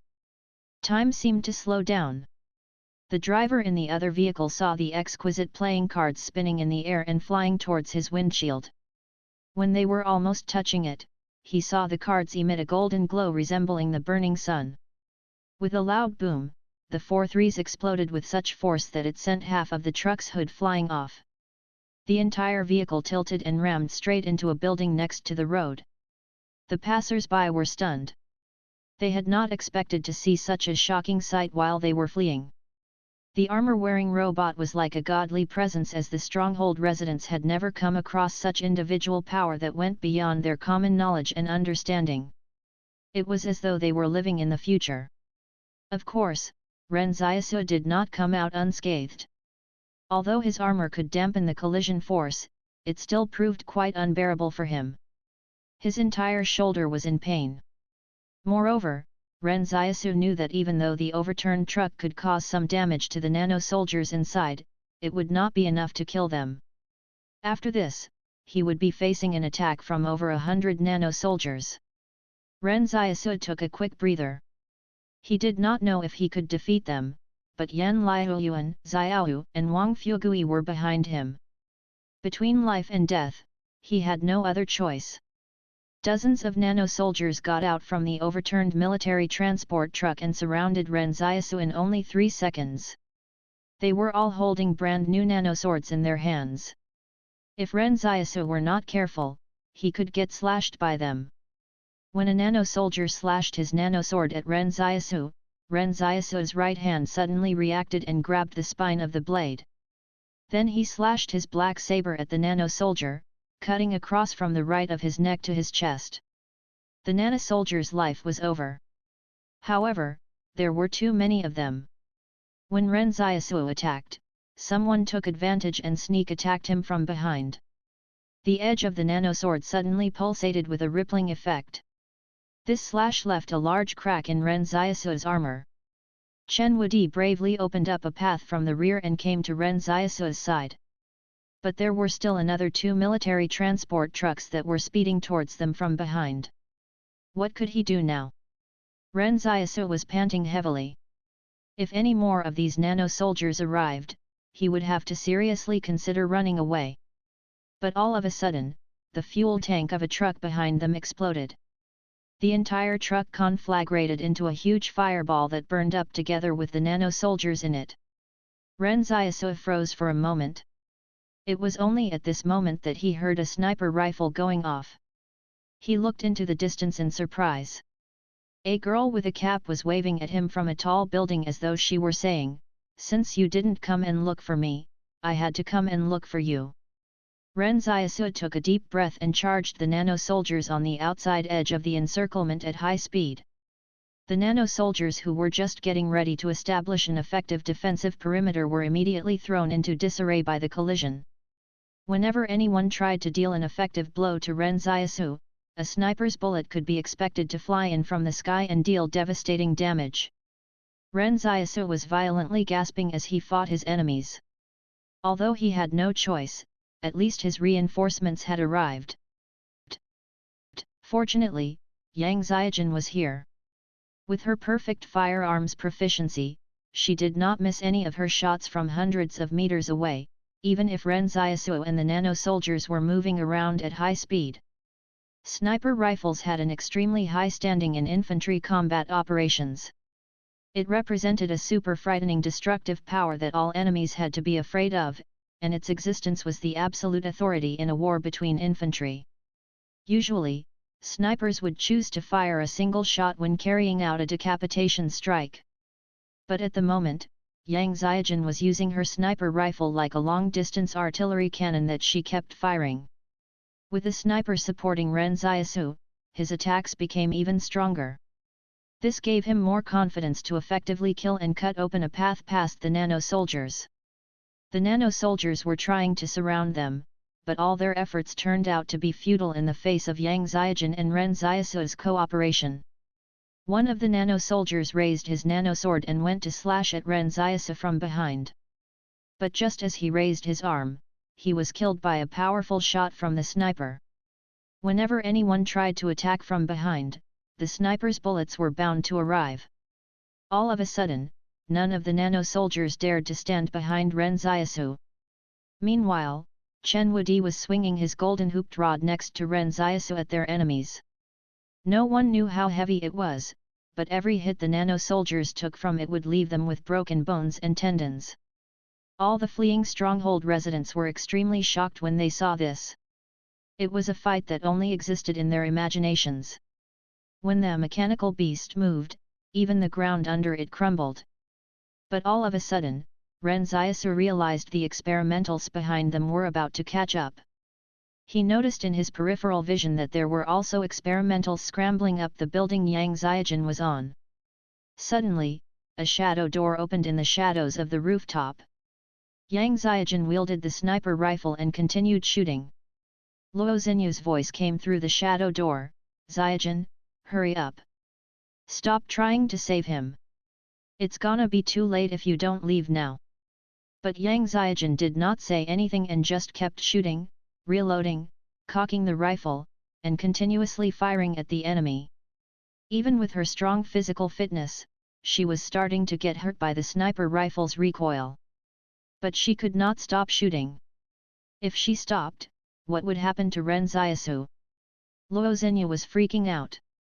Hurry up, the experimentals have almost climbed to the top of the roof. Girl, I'm begging you, time is running out. Hold on. Yang Xiaojun calmly tossed aside another magazine and replaced it with a new one. She had already discarded a lot of expended mags around her, though she still had about a dozen mags left in her backpack. What normal sniper would carry so many bullets like her? No other sniper would do that. Only a perfect firearms proficiency wielder could turn a sniper rifle into a 100% effective fire support control weapon. Luo Xinyu was burning with worry. She did not know what had gotten into Yang Xiaojun for her to disregard her own safety. Meanwhile, Yang Xiaojun continued looking through the scope as she wanted to help Ren Xiaosu eliminate any potential threats. The next moment, the experimentals climbed onto the rooftop and pounced at Yang Xiaojun. Even while the experimentals were in midair, Yang Xiaojun was still pulling the trigger.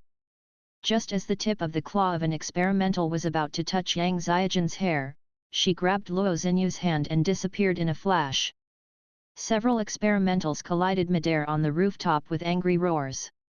Without any covering fire from the sniper, Ren Xiaosu gradually found it very strenuous.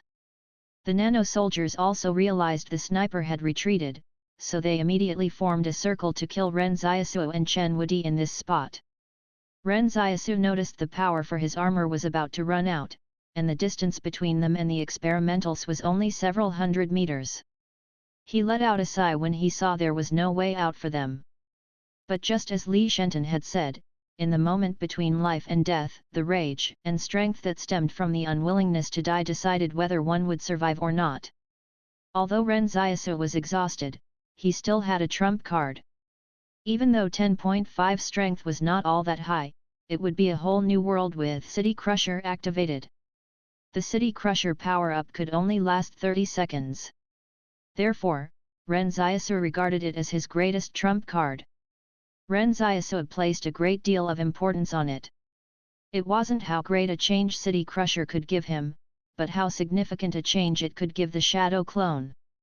Ren Xiaosu's eyes turned crimson and the world seemed to tint red. With the arrival of a new world, the old one was about to get destroyed. Immediately after Ren Xiaosu activated City Crusher, he summoned his Shadow Clone. The formula for calculating the power of the Shadow Clone was very straightforward.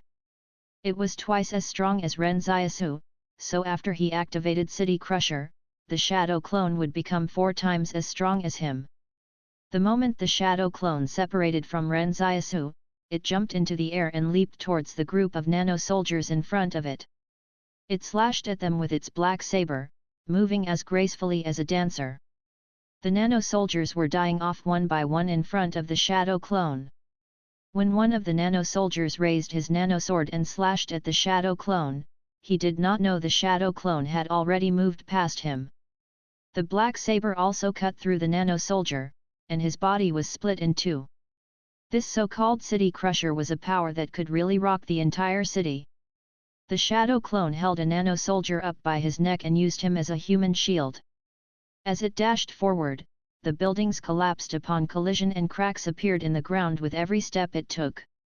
The dense black figure was like a swimming dragon that had descended onto the world.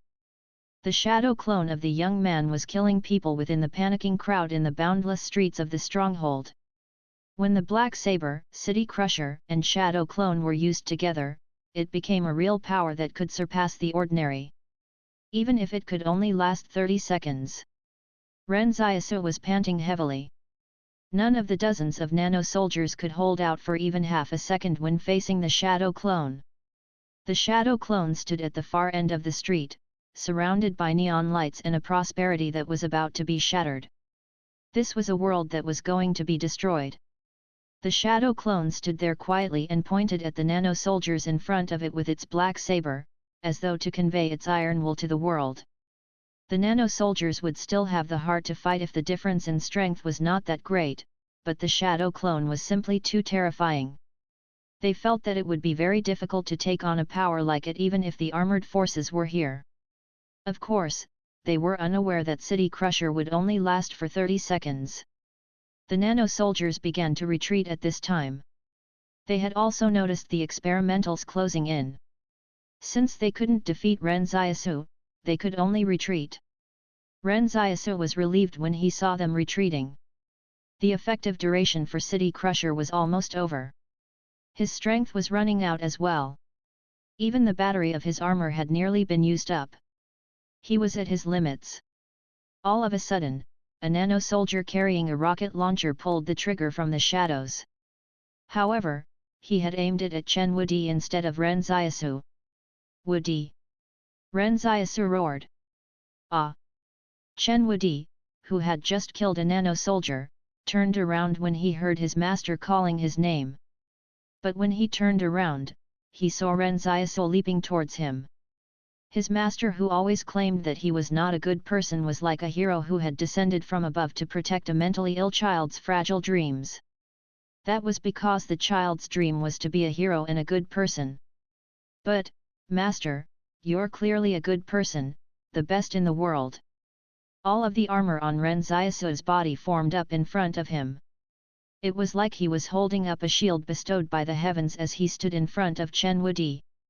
He attempted to block the RPG with all the power the nano-armor could give. With a boom, Ren Xiaosu and Chen Wudi were sent flying by the massive shockwave while the armor was blown to pieces by the explosion. Chen Wudi got up from the ground and shouted, "Master!" The scattered armor suddenly liquefied and gathered back towards Ren Xiaosu, who was lying unconscious on the ground. Chen Wudi thought of carrying Ren Xiaosu, but the experimentals behind them were approaching. He shouted to Li Qingzheng, "Get over here and help carry Master onto the truck." However, Li Qingzheng said bitterly, "The front side engine of the truck was hit by a stray bullet just now, so it's no longer drivable." Seeing that the experimentals were approaching, they were now faced with more and more difficulties. Yan Liuyuan suddenly said, "Everyone, help carry the injured students. Ms. Zhang, you and I will each take turns carrying my brother." Although Yan Liuyuan had nano-machines in his body now, there wasn't enough power for them to last long. So he couldn't carry Ren Xiaosu by himself for too long. He needed Zhang Wu's help. As soon as he finished speaking, Wang Fugui was the first to act and carried an injured student out of the truck. Wang Yuji and some of the other students had still not recovered from their injuries yet. There were 5 students who were injured, and now, Ren Xiaosu was added to the list as well. The dozen or so female students were helping out on the side. They frantically carried the wounded students and continued moving forward. Everyone was at a loss. What should they do now that Ren Xiaosu had fallen unconscious? In the past, Ren Xiaosu was the backbone of the group when he was around. Even if the sky were to collapse, Ren Xiaosu would be there to hold it up. But now, Ren Xiaosu was in a coma and needed to be taken care of by the others. This huge stronghold city was going to perish in the war along with the people in it. Prosperity would cease to exist, and the civilization here would become a thing of the past. As a fleeing crowd of people passed them by, the neon lights in the distance fell one by one. Even the sky looked like it was falling. They had no way out. No one could survive this grey tide of experimentals that were chasing after them. The experimentals started getting closer and closer. But Yan Liuyuan acted as though he did not see them and carried Ren Xiaosu on his back. It would be impossible to escape the experimentals if they had to carry the wounded with them. That was without a doubt. But they could not defeat several thousand experimentals either. Looking at the oncoming crowd of ferocious experimentals, everyone was faced with a choice: leave, or stay behind and die together. When Yan Liuyuan saw the hesitation on the others, he said coldly, "If y'all want to leave, you can leave now. However, Yan Liuyuan was going to stay together with Ren Xiaosu even if he had to die. Seeing how the experimentals had already come within 100 meters of them, a girl cried out and bowed to Zhang Wu. "Teacher, I'm so sorry." She then ran ahead by herself and left everyone behind. Chen Wudi silently watched her disappear. He opened his mouth and tried to say something but did not manage to utter a sound. No one blamed the girl. In the face of death, there was no other choice. Zhang Wu silently took Ren Xiaosu from Yan Liuyuan's back. "We've tested it out before. Your nanomachines won't last for long. Since I've got more strength now, let me carry him." Then another two girls ran away after apologizing to Zhang Wu, but she did not blame them. As of now, she only needed to answer to herself. The injured Wang Yuji fell to the ground because no one was supporting him. He said with a wry smile, "You all can go ahead, take the monitor with you. I won't be able to get away. Old Li, pass me a grenade. I know that you still have two left." Another student smiled and let go of his classmate who was supporting him. "That's just as well, give the other one to me. You guys, go ahead." These students were supposed to be sitting in a classroom with transparent windows while their teacher lectured to them. They should also be secretly passing around notes under their desks. After their classes, they would play basketball in the schoolyard, then stroll along in the sunset with their backpacks after school. If they could qualify for university in the future, they might even get to gain more knowledge. There, they would meet the girl of their dreams and then live happily ever after. But the life they were supposed to live was suddenly interrupted at the age of 18. There was no future for them. This long street that stretched into the future seemed to have no end to it. That schoolyard where young men should be sweating it out also collapsed into the abyss. A determined will that was ready to die manifested itself in Wang Yuji. He said with a smile, "Remember to live well, guys." Chen Wudi looked back at the pursuing experimentals, then looked at Wang Yuji and said, "None of you are going to die. I'll cover everyone while you all retreat." "Hey!" Li Qingzheng said anxiously, "Let's leave together." "There's no need." Chen Wudi said with a smile, "Have you all forgotten that I'm the reincarnation of the great sage?" Everyone fell silent. But even if the great sage was here, he couldn't defeat this many experimentals, right? Chen Wudi said, "Other disciples always protect their masters, but my master has been protecting me ever since I joined him." "Master, you always lied and pretended to be the bad guy to protect me, so let it be my turn to protect you. I'm the great sage after all. How can the great sage be afraid of monsters? Even if I am to die, I have to drag those monsters down with me." Chen Wudi walked step by step towards the countless experimentals. His tiny figure among the grey tidal wave made him look like a lone island facing a towering tsunami. The afterglow of the sunset suddenly cast a ray of light through the clouds, and it somehow shone down on Chen Wudi. His master had mentioned before that he was that ray of light. He was the brightest, the most brilliant, and the most invincible ray of light in this world.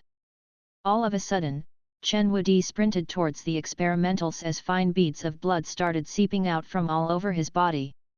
That was the price to pay for his life force being set aflame. Hints of the golden armor appeared on Chen Wudi, but he was unsuccessful in materializing it fully. Chen Wudi roared, "That's not enough. More! I said. More!" His life force started burning so strongly it was draining his life away. His soul bent on achieving ruling the world was turbulent, as if fluctuating between past and present. Who was I in my previous incarnation? Handsome monkey king of the mountain of flowers and fruit, 1 No. Keeper of the horses of the heavenly palace? 2 That's not it either. Yes, I'm the great sage. I've already been to the Western Paradise. I'm the invincible victorious fighting Buddha of this world. I've already been to the Western Paradise. I've already been to the Western Paradise. A moment later, Chen Wudi's phoenix feather cap appeared on his head out of thin air. The two striped feathers pointed skyward and touched the clouds. Another moment later, his golden armor also appeared out of thin air. The golden glow was like the burning sun competing for glory with the heavens. His cloud-walking boots also appeared at the same time, trampling the lands under his feet. Chen Wudi laughed heartily in the shimmering twilight. The great sage is here, who dares fight me? The great tsunami finally reached him, but Chen Wudi plunged his golden hooped rod into the ground, then flipped it upwards. The power of the staff raised a wave of earth over 30 meters high and buried the experimentals at the very front alive.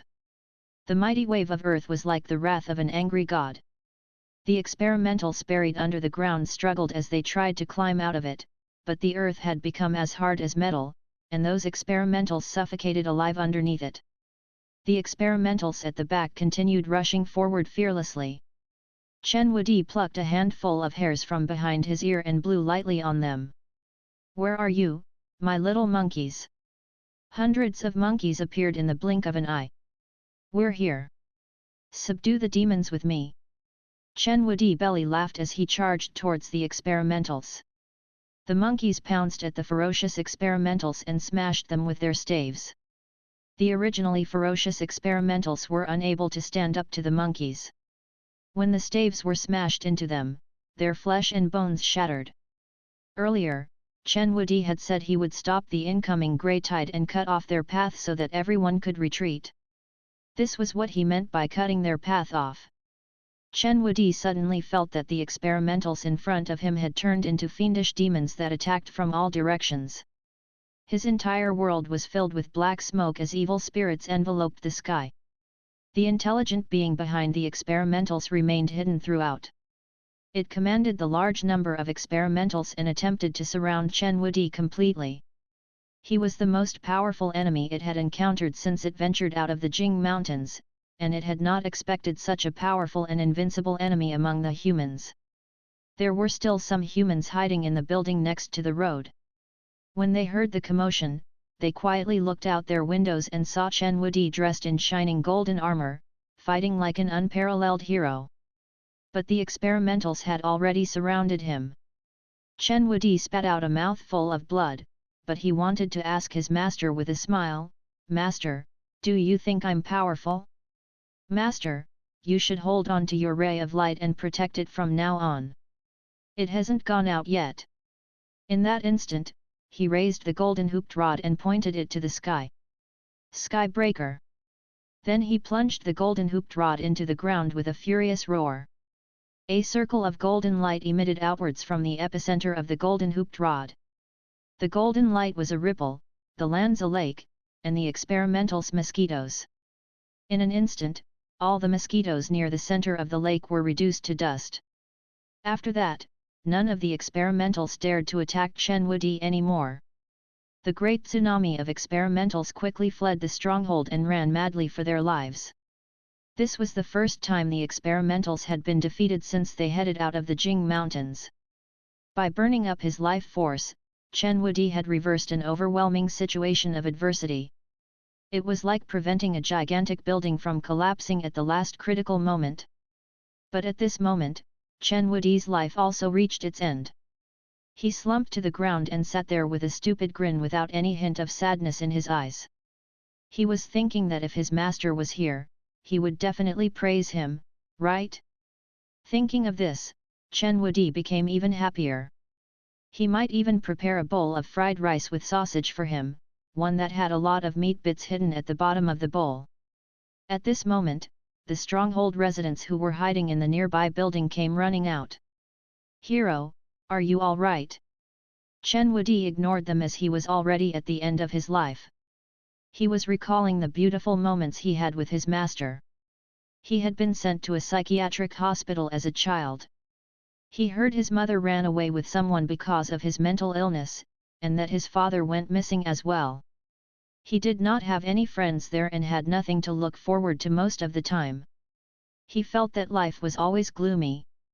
Actually, Chen Wudi's memories had always remained in the summer when he was 8 years old. In that summer, he had vowed to become the great sage.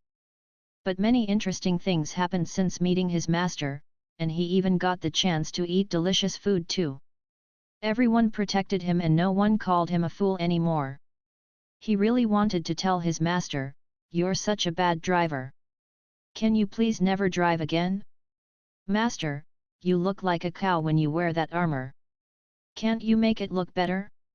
Master, is that cap-wearing girl at the top of the tall building the girl you like? She's much better than that Zixia. Master, your cooking is delicious. Master, you're the one who is that ray of light." Chen Wudi started grinning. But then he turned his head and looked to his side. He saw a middle-aged man secretly grabbing a handful of soil stained with Chen Wudi's blood. Startled, Chen Wudi asked, "What are you doing?" The middle-aged man hemmed and hawed but was too afraid to speak. Chen Wudi shouted, "I'm asking you, what are you doing?" The middle-aged man got so scared he almost cried. When he saw he had been discovered by Chen Wudi, he immediately knelt down. The Pyro Company is purchasing blood samples of supernatural beings. The Pyro Company's far-reaching had proven to be effective. Since he was not a supernatural being, he could not sell his blood. All he needed to do was to sell the blood of someone who was one. As long as he managed to sell a blood sample one time, he would become a millionaire. Then he would lead a very comfortable life. Chen Wudi laughed silently. So this was what the world was really like. He remembered the middle-aged person who had incited others to steal his food even though he had saved him along the way while escaping from Stronghold 109. He remembered Lu Zhaozhang, who had secretly run away with everyone's food supplies even though they had spent their days together and helped each other back at the outpost. He remembered that soldier who said that the idiot would offer to carry them if they deliberately acted like they had fainted. He remembered the soldiers who cursed at him even though he helped bring them to the medical center. Chen Wudi suddenly remembered everything that happened in this world and laughed silently. He gripped his golden hooped rod again, and the golden light rippled out around him once more. This time, he reduced all of the stronghold residents who tried to obtain his blood into dust. Even as the middle-aged man slowly turned to dust, he still held the bloody soil in his hand tightly and did not let go. This was the first time Chen Wudi had taken the initiative to kill someone, and it would also be the last time. He remembered his master's words, "If you constantly feel like you're being devoured by the darkness, wouldn't it mean that you're the light?" "But, Master, this world is full of darkness. And now, my light has been extinguished." Chen Wudi sat cross-legged and gently placed the golden hooped rod between his knees.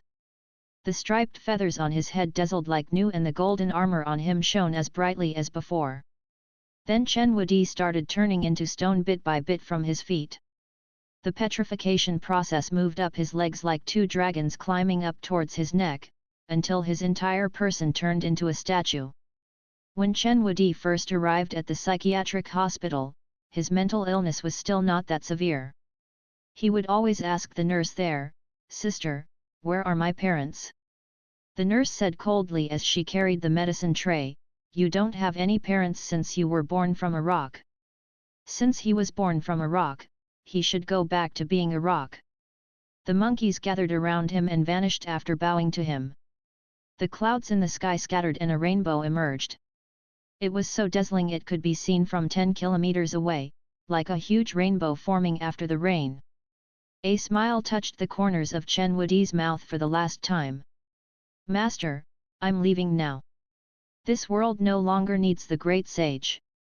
1. According to Journey to the West, the Monkey King is born from a magic stone that sits atop the mountain of flowers and fruit. 2. After angering several gods and coming to the attention of the Jade Emperor, Sun Wukong was given a minor position in heaven as the keeper of horses, 37,559, so they can keep an eye on him. The Li Consortium lacked experience as they have never fought any large-scale wars before. Many generals even thought that war was a very simple matter, and all they needed to do was to ensure that the war machine kept operating smoothly. For this, they had been planning for all kinds of possible scenarios and drawing up backup plans over the years. But the moment war broke out, they realized warfare was unpredictable, with no constant shape or constant conditions. Unexpected situations were the most common events in wartime.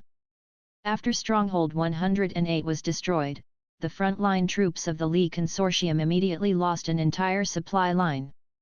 The Yang Consortium's armored forces continued to attack Mt. Qingsheng so that they could force an opening for their infiltration troops, and this was undoubtedly a massively successful strategy. After the experimentals retreated, the Yang Consortium's nano-soldiers continued to carry out their demolition missions at the enemy's rear and destroyed their main strategic facilities. However, Yang Xiaojun had already disappeared. As one of the Yang Consortium's core figures, she did not seem to be interested in the war itself, and even the nano-soldiers were unaware that she had arrived. It was rumored that the saboteurs and the Yang Consortium were at odds, but no one knew what the truth was. Major differences wouldn't be felt for a short while after the Li Consortium's supply line has been cut off. But if their rear troops couldn't rebuild the supply line, it would definitely prove to be a disastrous blow. But after the Li Consortium was dealt such a disastrous blow, they decided they would unleash a full retaliation against the Yang Consortium at all costs. In the southwestern battlefield, the war combatants cared more about things like the supply line and whatnot. But for the supernatural realm, Chen Wudi's appearance could be considered a milestone event. The saboteurs had previously termed the current era the Dawn of Gods. That was because no being in the entire supernatural realm had really surpassed the ordinary yet. They were all still afraid of firearms and explosives, and everyone preferred remaining hidden in the shadows of the organizations. The power of the ordinary was constraining the entire supernatural realm. However, the emergence of Chen Wudi put an end to that era. Those who waited silently in the supernatural realm termed the era after Chen Wudi's appearance as the Rise of Gods. This was because they could already see the upper limits of a supernatural being reached, and hoped they themselves could get to that level as well. But throughout the Dawn era, Li Shenton was the only person who could be considered a demigod. And Chen Wudi seemed to be the only one who could reach the threshold to be considered a god. He possessed what one would call, in the true sense of the meaning, a power that only gods could possess. On the empty and run-down streets of Stronghold 108, old newspapers that were scattered on the ground swirled into the air when a cold gust of wind blew. Dead leaves littered the ground. In the past, cleaners would be working in the stronghold. But now, every stronghold resident had fled from here. Only a few people remained hiding in their houses as they waited for the Li Consortium to come and rescue them. However, Li Shenton's artillery troops had already intercepted all of the Li Consortium's rear troops in the south, so they would not get here for a while. Li Shenton was walking down the boulevard alone. As he looked at the depressing scene around him, his eyes were calm. The little girl, Si Loren, hovered next to him in a white robe. She did not say anything and could feel the sadness and loneliness in Li Shenton. Li Shenton came to the place where Chen Wudi had battled the experimentals earlier. He quietly looked at Chen Wudi's body that had turned into stone and sat down cross-legged across from him with a sigh. He sat there for an entire day and night as though he no longer cared about everything that was happening in the rest of the world. He even laid aside his hatred for a brief moment. The artillery fire in the south and north was still continuing. Meanwhile, the buffer zone of Stronghold 108 had suddenly become a quiet and peaceful land. As Li Shenton sat there, Si Loren stayed put and waited by his side quietly. Suddenly, Li Shenton said with a sigh, "I'm a little envious of Ren Xiaosu." Si Loren asked, "Bro, do you feel guilty?" "No, I'm not." Li Shenton shook his head and said in a firm voice, "And I wasn't wrong either. How could someone like a demon whisperer with such a strong personality show any signs of wavering? Since he began his revenge, he'd never wanted to have any discussion of what was right or wrong with anyone. Even if he was in the wrong, so what?" Li Shenton looked at Chen Wudi and said, "We both came out of an asylum." What he was trying to say was that among those who came out of a psychiatric hospital during times like these, he and Chen Wudi represented two extremes. One of them was pure of heart and always did the right things, while the other willingly sank into hell. Li Shenton loved being called the demon whisperer. That was because the demons in him were enough to devour this entire world. But when Chen Wudi died, Li Shenton was a little moved as well. He wanted to jump off from the edge of the dark and endless abyss where he stood, but someone always seemed to be calling his name from behind. When Li Shenton turned around, he could not see anything at all. Li Shenton said as he sat across from Chen Wudi, "I don't seem like I'll have goals after getting my revenge. If I'm still alive by then, I'll protect your master on your behalf." But then Li Shenton froze. He turned around and looked at Si Loren, who was dozing off in midair. He suddenly laughed and said, "Stop sleeping. The Li Consortium still has several strongholds standing. Those old fogies must have gone into hiding, so we'll have to seek them out." Inside Stronghold 88, Luolan was feasting. After all, he was fully hosted by the Yang Consortium, so it wasn't like he had to pay for it. Before the alliance between the Yang Consortium and the Qing Consortium ended, he would not be allowed to leave Stronghold 88. The reason why the Yang Consortium was willing to establish a platform of trust and cooperation with Qing Zhen was that Luolan had personally offered to come into their territory, which showed the sincerity of Qing Zhen and Luolan. Any organization with sophisticated enough intelligence gathering knew that as long as Luolan were here, Qing Zhen would not rip up the alliance between the two sides without a valid reason. Of course, Luolan knew he was a hostage. However, he remained very calm since he had already decided that he would be freeloading off them. Although he couldn't leave Stronghold 88, the Yang Consortium had given him the highest form of treatment. But at this moment, a crow suddenly landed on the dining table in front of him. Luolan untied the small bamboo tube on the crow's leg and extracted the slip of paper from the tube. Luolan unfurled the rolled-up paper with his stubby fingers and was dumbfounded when he read the contents. Luolan's trusted aide asked, "Boss, what's the matter?" "It's nothing." Luolan sighed as he poured the wine in his glass onto the ground in memoriam. The friend who had saved his life before and always accused him of being Benboerbo was no longer around. By calling it the early morning of gods? That sounded really unsuitable. The noon of gods? Didn't sound right either. And what comes after the twilight of gods? The latter night of gods? When Ren Xiaosu and Yan Liuyuan first started discussing this topic seriously, they were still operating a clinic in Stronghold 109 while Luolan was scurrying around in the sewers.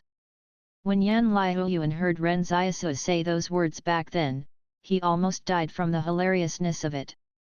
But now, the young man who used to crack lame jokes with Yan Liuyuan remained unconscious on Zhongwu's back. He did not even have any awareness of where he was. Yan Liuyuan led the group and blended in with the fleeing crowd as they left Stronghold 108. Now that Ren Xiaosu was in no condition to lead them, it was only natural that he, as his younger brother, would step forward. They had to leave since the Li Consortium's forces in Stronghold 108 had not been completely wiped out yet. Currently, the Li Consortium and the Yang Consortium's nano-soldiers were fighting each other out in the wilderness. The Yang Consortium's troops had wanted to withdraw after completing their mission, but it was not going to be that easy. But if they waited here until the battle was over, they might end up having to face a pursuit by the reorganized Li Consortium forces. Ren Xiaosu had not held back when he used his shadow clone in battle. Therefore, there was the danger that some of Ren Xiaosu's secrets might have been exposed. After all, some of the nano-soldiers managed to flee from the scene. Of course, Ren Xiaosu was covered entirely with the armor and did not even show his face when they were fighting. It would still be justifiable if they said it was Su Xianchu. Although he had reformed the entire armor into a shield at the end, the Li Consortium had no time to pay any attention to who Ren Xiaosu was amid the chaos, nor did they have any visual references to identify him with. Furthermore, the Li Consortium's nano-soldiers that participated in that battle might not have survived. When Yan Liuyuan and the others fled from the scene, the Yang Consortium's nano-soldiers arrived and immediately engaged in battle with the Li Consortium's nano-soldiers. Of course, that was only what Yan Liuyuan thought. Whether anyone discovered Ren Xiaosu's secret was still yet to be confirmed.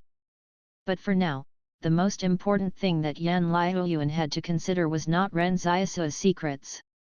What he needed to think about was how to stabilize Ren Xiaosu's injury and lead everyone to safety. As the truck had broken down, they could only travel north on foot with the other escapees. Along the way, Yan Liuyuan was also hoping to get his hands on a vehicle, but any vehicles that they found by the roadside were damaged and could not be operated.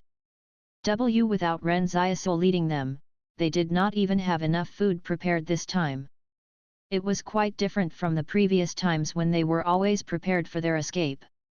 This time, Yan Liuyuan and company were just as pathetic as the other escapees. Even though Xiaoyu had made a lot of preparations, they had 6 members, including Ren Xiaosu, who were wounded. Just taking care of the wounded was enough to overwhelm them, but they even had to take turns to carry them as well.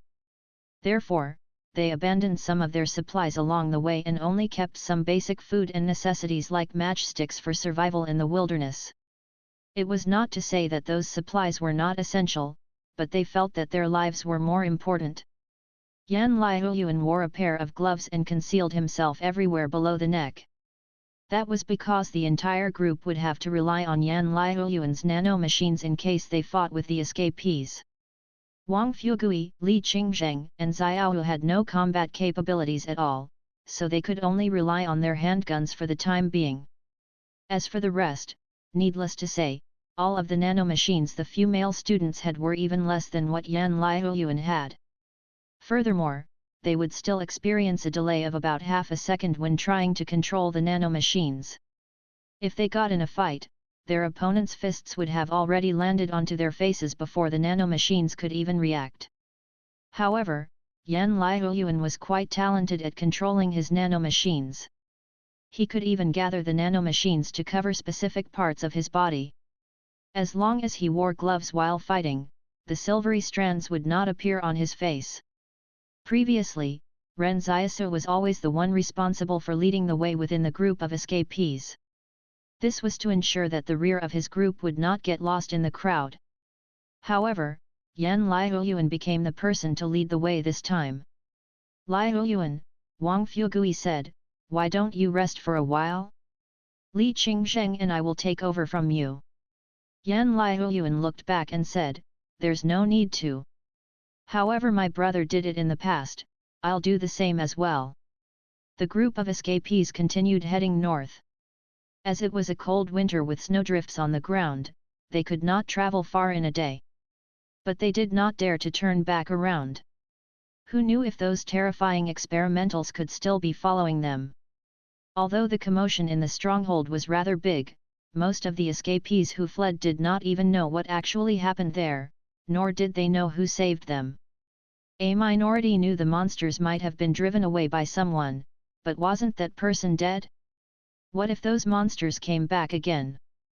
On that same night, the escapees stopped at a spot that was not too far north of the stronghold. They stared blankly into the distance at the destroyed stronghold. Yan Liuyuan headed into the wilderness alone with a pot, a rope, and some dried buns brought by Xiaoyu. They only had enough food to last them 2 days. If they wanted to survive longer, Yan Liuyuan would have to go hunting like Ren Xiaosu. Moreover, Ren Xiaosu was injured and needed meat instead of only dried food. Yan Liuyuan recalled that Ren Xiaosu only taught him how to catch sparrows. That was because catching sparrows was considered the most basic hunting skill. Sparrows were not migratory birds. So some sparrows would have already run out of food for some time by winter. That made this the best time to catch them. But after Yan Liuyuan set up the trap with the large pot, he did not even see any sparrows coming to peck at the crumbs below the pot after lying in the snow for 4 hours. During this time, Yan Liuyuan did see several sparrows land on the snowy ground. But each time there was a slight change in his breathing, the sparrows would get frightened off. Birds were one of the most alert animals.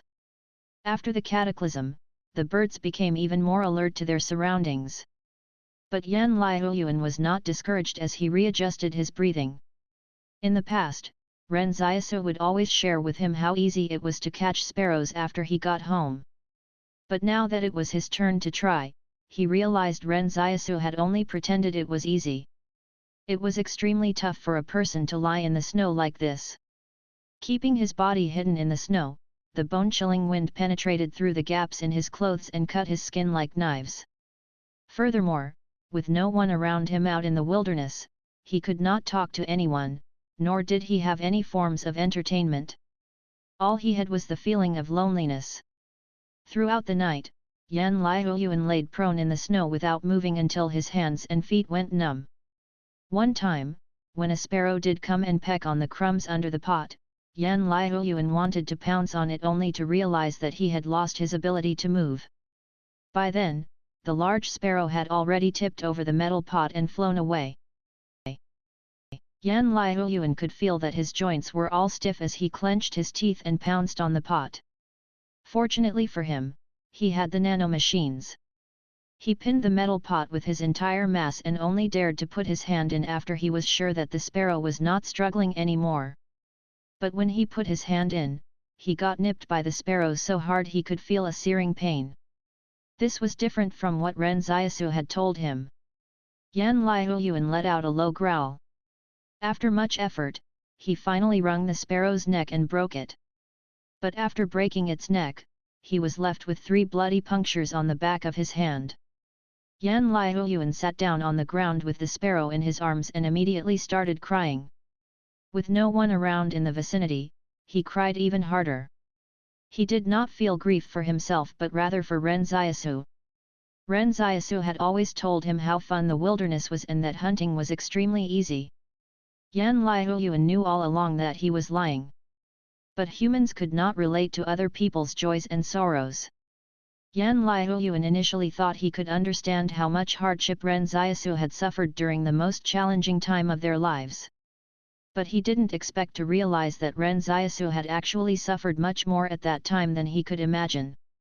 He finally realized the burden that Ren Xiaosu had to bear for him all those years after his own experience, and why Ren Xiaosu never allowed him to go out and hunt in the wilderness.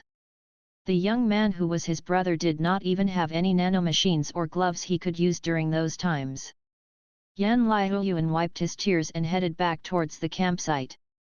When Xiaoyu saw the blood flowing down his hand, she quickly dressed his wounds with her heart aching. "Is my brother awake yet?" Yan Liuyuan asked. Wang Fugui frowned and shook his head. "Since there's no doctor around, we don't even know where he's hurt. We can only deduce that some parts of his body are fractured. But we don't know what other internal injuries he might have sustained." Earlier, Xiaoyu had crushed some antibiotics and mixed it into a solution before feeding it to Ren Xiaosu. This would prevent his wounds from getting inflamed, or stop him from getting a fever, cold, or cough if his immune system resistance dropped. At first, everyone was worried about Ren Xiaosu being unable to open his mouth for them to feed him the medicine. They thought of having Zhongwu feed him mouth to mouth, and she had no objections either. After all, saving his life was the priority. Fortunately, Ren Xiaosu did not close his mouth tightly. He swallowed the solution from the spoon when it was placed in his mouth. Yan Liuyuan handed the sparrow to Xiaoyu and said, "Big sis, can you boil some soup for my brother?" He then sat down in a daze next to Ren Xiaosu. Wang Fugui said to Yan Liuyuan, "You don't have to worry too much, your brother's hardy, so he'll be all right." Yan Liuyuan also firmly believed that. Since Ren Xiaosu had the physical fitness of a supernatural being, he would not get tortured to death by an illness as long as he did not suffer a fatal injury. Besides, he also made a wish for Ren Xiaosu to recover. For now, he could only wait and see what backlash he would suffer. Usually, Yan Liuyuan would determine whether Ren Xiaosu was safe based on the severity of the backlash he suffered. Xiaoyu finished plucking off the sparrow's feathers and even placed the offal off to the side. When this woman first started living together with Ren Xiaosu and Yan Liuyuan, she would scream in fright when she had to kill a chicken, and Ren Xiaosu and Yan Liuyuan kept making fun of her for it. But these days, she had become very proficient in handling food. Life really made one grow up. Xiao was willing to change herself for Ren Xiaosu and Yan Liuyuan. After the water boiled, she placed the sparrow into the pot. As soon as the sparrow was inside the pot, the aroma wafted out, carried by the boiling steam. As it was early in the morning, many of the escapees were suddenly awakened by the smell. They looked over with surprised looks on their faces. When these escapees fled the stronghold, they only thought of bringing their valuables, such as watches, jewelry, gold and silver, as well as cash. On the other hand, Xiao and company were very experienced in escaping. They knew exactly what they needed most in the wilderness. Old Wang had already exchanged his money for medicine that was easier to exchange for cash and only had a small amount of gold and cash on him. In war, gold was not as precious as medicine. At this moment, someone strolled over to Xiao and her group. The escapees had been hungry for the whole day, so their stomachs were rumbling now. The middle-aged man said, "Why don't you give me a bowl of soup too?" The man did not even bother asking nicely. Xiao shot him a glance and said, "Get lost." Yan Liuyuan stared coldly at the stronghold residents as he knew well the kind of people they were. All who dared to approach their group were shameless people. The honest and kind would remain seated where they were, because they knew how precious the soup was at this time, and they would be too embarrassed to ask for some. A plump, middle-aged man came over with some other people following behind him. When he saw Zhongwu and the others, his eyes lit up. Zhongwu was a beautiful woman, and those around her were all her female students. Furthermore, the people in this group were either old men like Wang Fugui or the wounded like Wang Yuji and Ren Xiaosu. Since Yan Liuyuan looked really young, their group looked like pushovers. The fatso said haughtily, "I'm a director at Stronghold 108's Logistics Division. My name is Su Shijuan." Yan Liuyuan sneered as he stood up and walked over to Su Shijuan. "You aren't welcome here." Su Shijuan got so angry he laughed. "Where did this little kid come from? Get out of the way. We're under wartime regulations, so your food has been expropriated." Before he could finish speaking, Su Shijuan stared blankly at the dagger in his chest. He had not expected this young man before him to stab him without any warning. Yan Liuyuan slowly pulled the dagger out and let the blood from Su Shijuan's wound splatter onto his face. Everyone around him was stunned, then they retreated in fear. Yan Liuyuan said calmly, "I'll only say it once. No one else is to come near us." Ren Xiaosu once told him not to be afraid of causing trouble while they were still living back in town. In this wilderness, you could only live longer if everyone was fearful of you. But he also needed to have some discretion when making trouble. He should identify the culprit first and not get too many people involved. In that way, the culprit would be abandoned by the others, and they would not take revenge on him either. The nature of people was such that they cherished their lives. When the residents who were used to leading a comfortable life in the stronghold realized that some people were capable of killing others and were more ruthless than them, they would subconsciously choose to step back. In the past, Ren Xiaosu was the one to do such things. Now that he was unconscious, Yan Liuyuan would do the same on his behalf, just like what Ren Xiaosu did for him. The escapees started retreating far away. Xiao walked up to Yan Liuyuan and helped him wipe the bloodstains off his face with her sleeve. Yan Liuyuan suddenly sighed and said, "Big sister Xiao, today has made me fully understand the burden that my brother has been shouldering all along." Including Wang Fugui, Wang Dalong, Yan Liuyuan, Li Xiao, and Ren Xiaosu, how could the sparrow be enough for all of them? While Xiao cooked the sparrow, she counted their supplies. Then she sighed and said, "I'm afraid that our dried food will only last us another 2 days." Yan Liuyuan pursed his lips. If Ren Xiaosu were conscious right now, would they have to worry about such problems? At this moment, someone whispered, "I saw them."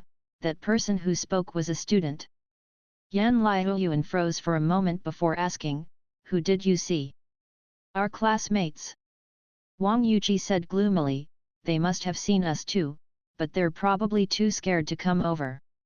Yan Liuyuan finally realized they were talking about the 3 female students who had left them behind. Yan Liuyuan turned around and looked at Zhang Wu. However, he found her sitting in a daze next to Ren Xiaosu and not saying anything. "Ms. Zhang!" Yan Liuyuan called out. Zhang Wu smiled bitterly and said, "I don't blame them, let them be."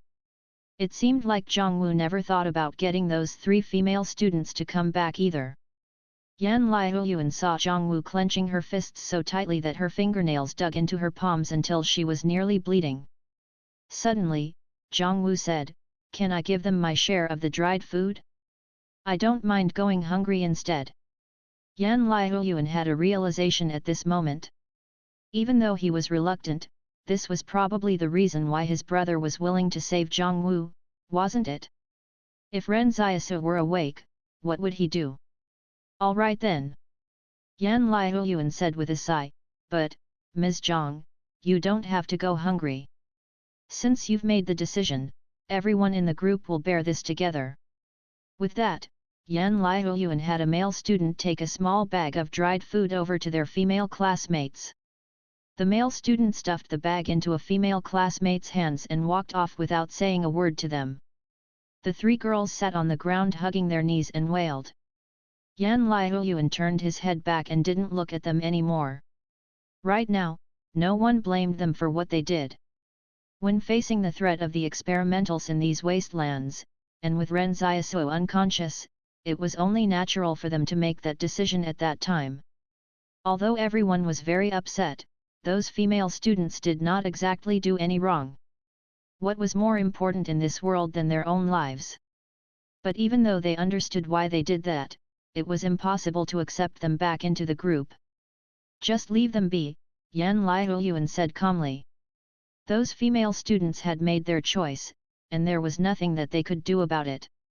Furthermore, the group was in a rather bad state themselves and could face the Li Consortium's threat again at any moment. So it was better for the 2 groups to go their separate ways. At this moment, Xiao reminded, "Since there are so many escapees here, could there be a doctor among them? If there is one, we could get them to check on Xiaosu and see how his condition is." Yan Liuyuan jolted upright. "That's right." Then Yan Liuyuan walked into the group of escapees with a dagger and shouted, "Is anyone here a doctor? Step forward now. You'll be given a bun to eat after treating my brother." Immediately, several people in the group of escapees raised their hands. That was mainly because it was too tempting when they heard they would be given a bun to eat. Having food in the wilderness was as precious as having gold. As this was just the beginning of their escape, it could even be possible to use a bun in exchange for a beautiful woman in 2 more days. Yan Liuyuan swept his gaze over them and said in a cold voice, "Don't claim to be one if you're not. If I find out that someone is impersonating a doctor and causes a delay in the treatment of my brother's injury, don't blame me for hurting you." Several people immediately put down their hands. After all, they could still remember how Yan Liuyuan had just killed a person. Who would dare to go against him after the director of the logistics division had died by his hands a short while ago? Yan Liuyuan asked, "What kind of medicine do you practice?" A middle-aged man with a pair of gold-rimmed glasses walked forward and said, "I'm from the Strongholds Orthopedic Hospital.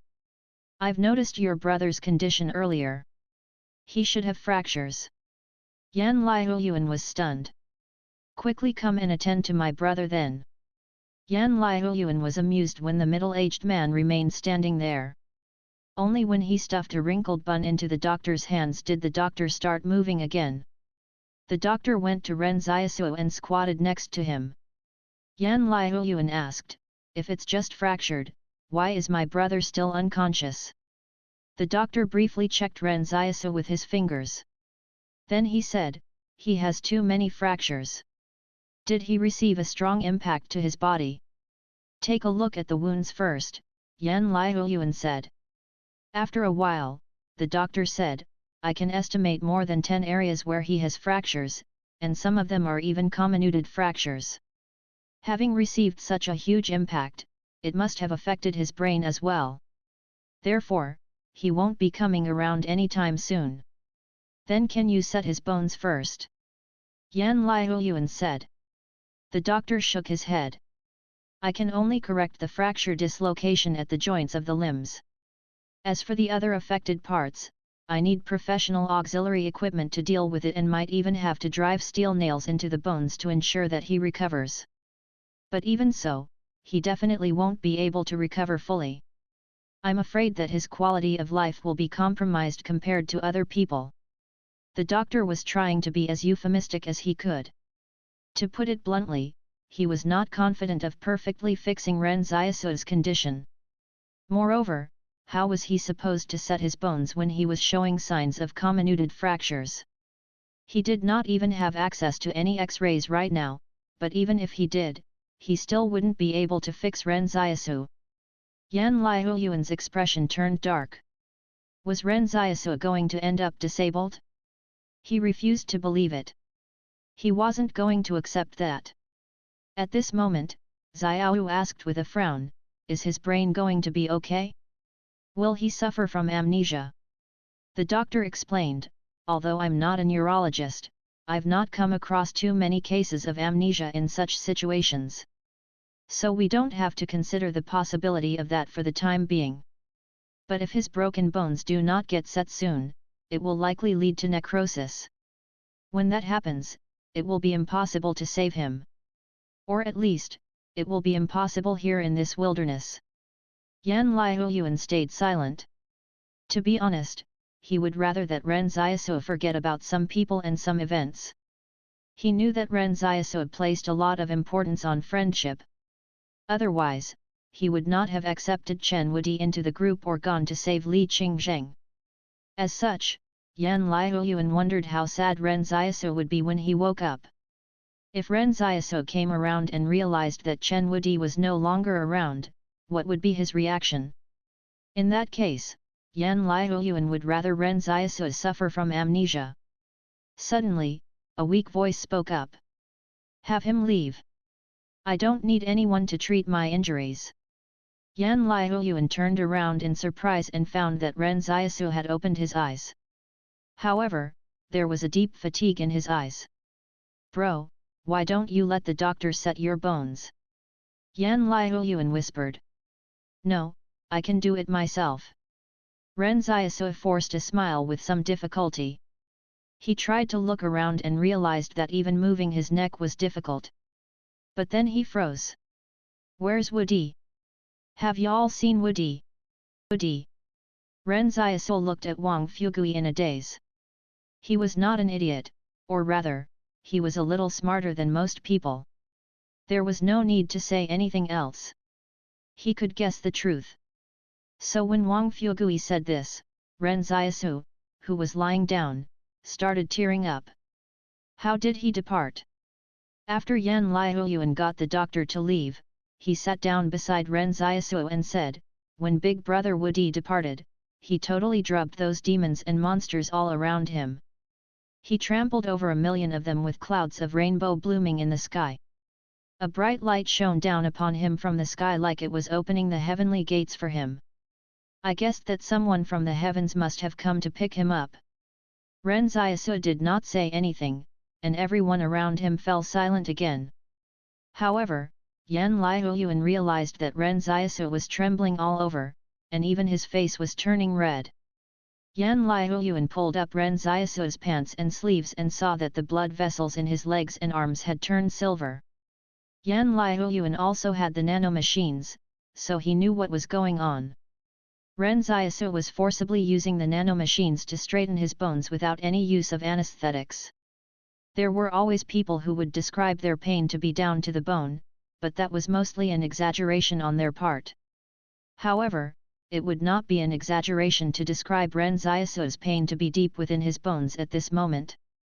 His bones had been shattered to pieces and were stuck within his flesh. He needed to use the nanomachines to constantly remove the fragments of bones and reattach them onto his broken bones. It was just like completing a jigsaw puzzle. Sometimes, the fragments would have to be removed and reattached again if they were fitted back wrong. With that kind of pain, Ren Xiaosu fainted right after he finished fixing an arm. After a while, Ren Xiaosu woke up again.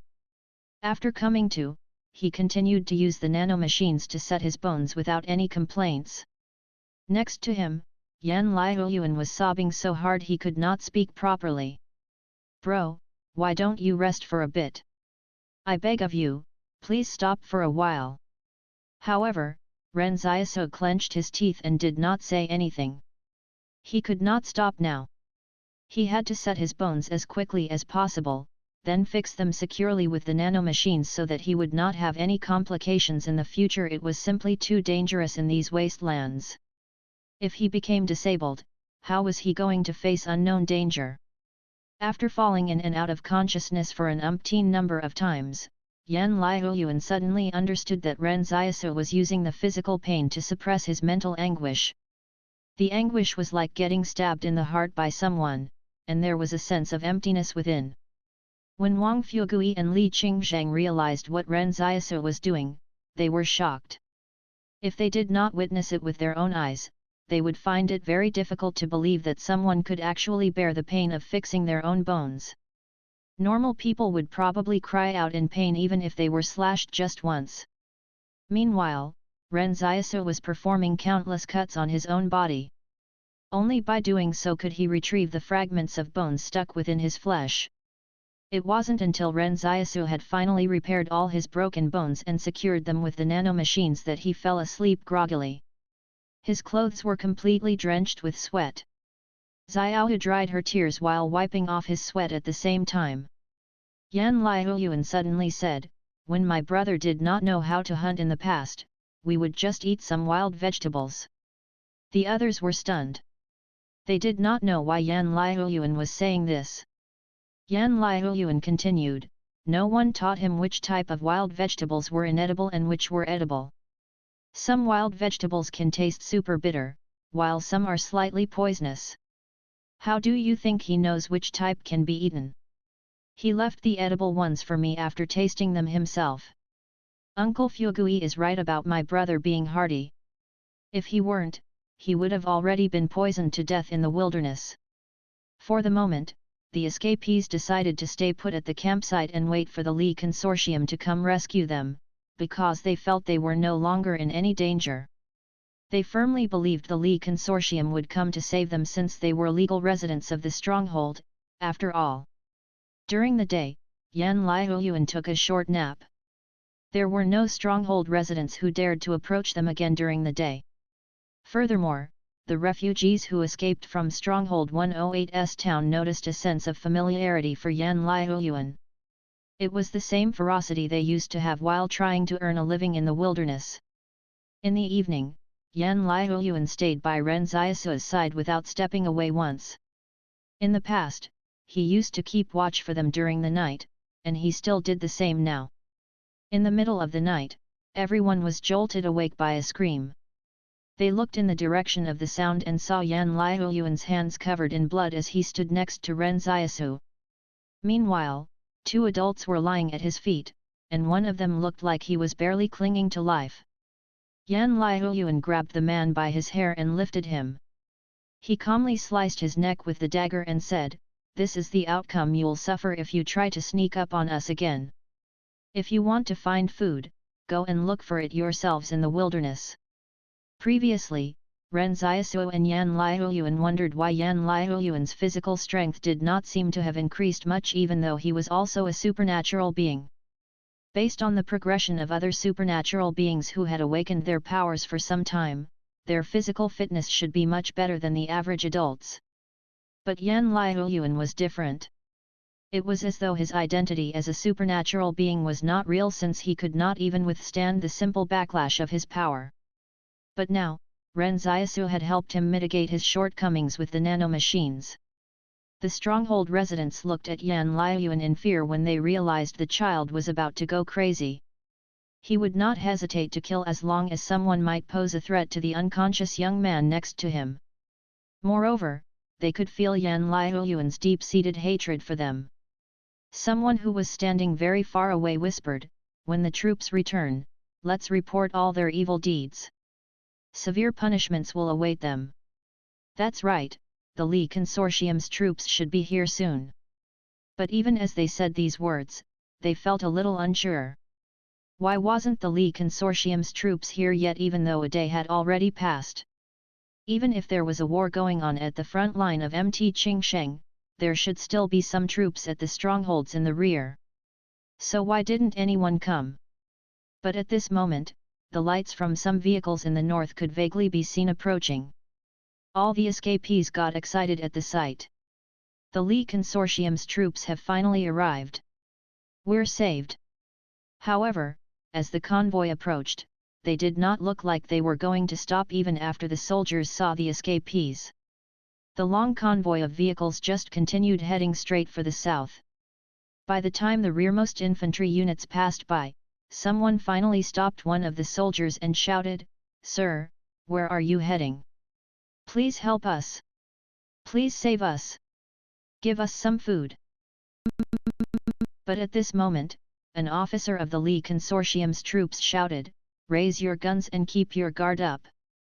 Have you all forgotten what you should be doing just because we've been defeated in a battle? Ensure that no spies have sneaked into their group and forbid them from getting near us." The sound of guns being cocked rang out. The Li Consortium's troops pointed their weapons at the escapees and forced them to retreat by shouting at them. The escapees could never imagine the Li Consortium troops they had been waiting for the entire day would treat them like this. They said anxiously, "You can't treat the legal residents of the stronghold like this. I'm going to lodge a complaint against you." But when the Li Consortium troops heard this, someone laughed and said, "A complaint? Who are you going to complain to? We'll see about that if you manage to survive." Then the Li Consortium's troops continued to retreat. Some of the escapees tried to chase after them, but they heard a gunshot ring out. The Li Consortium's troops had fired a bullet at their feet to warn them not to move. Some of the escapees broke down on the spot. When the stronghold collapsed, their fundamental values in life had been impacted once. Now came another severe blow to them when the rescuers they had been expecting abandoned them. Yan Liuyuan and his group had a different thought from the rest of the escapees. At this moment, Yan Liuyuan was actually more worried that the Li Consortium's troops would take them away.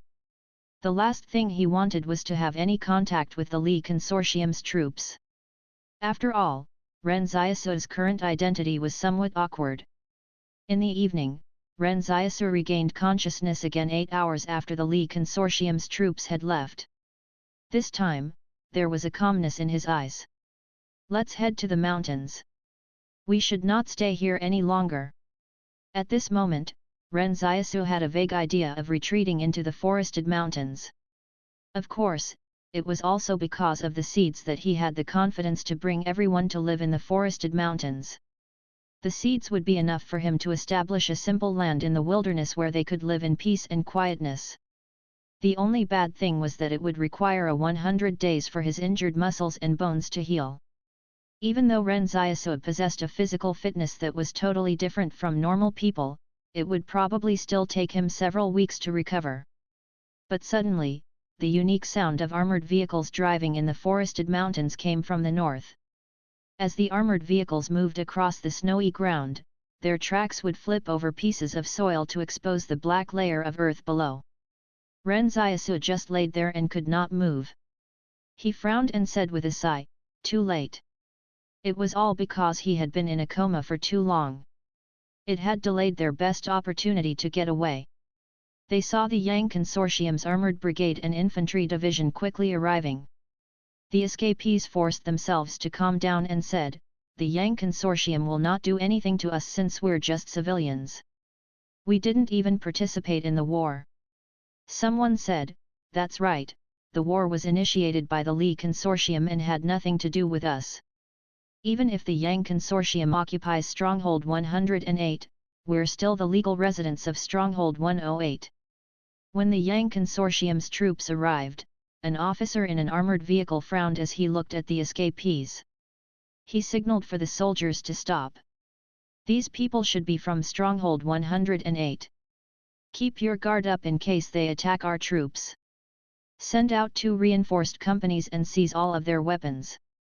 As the officer jumped down from the armored vehicle, two of the Yang Consortium's reinforced companies rushed into the crowd.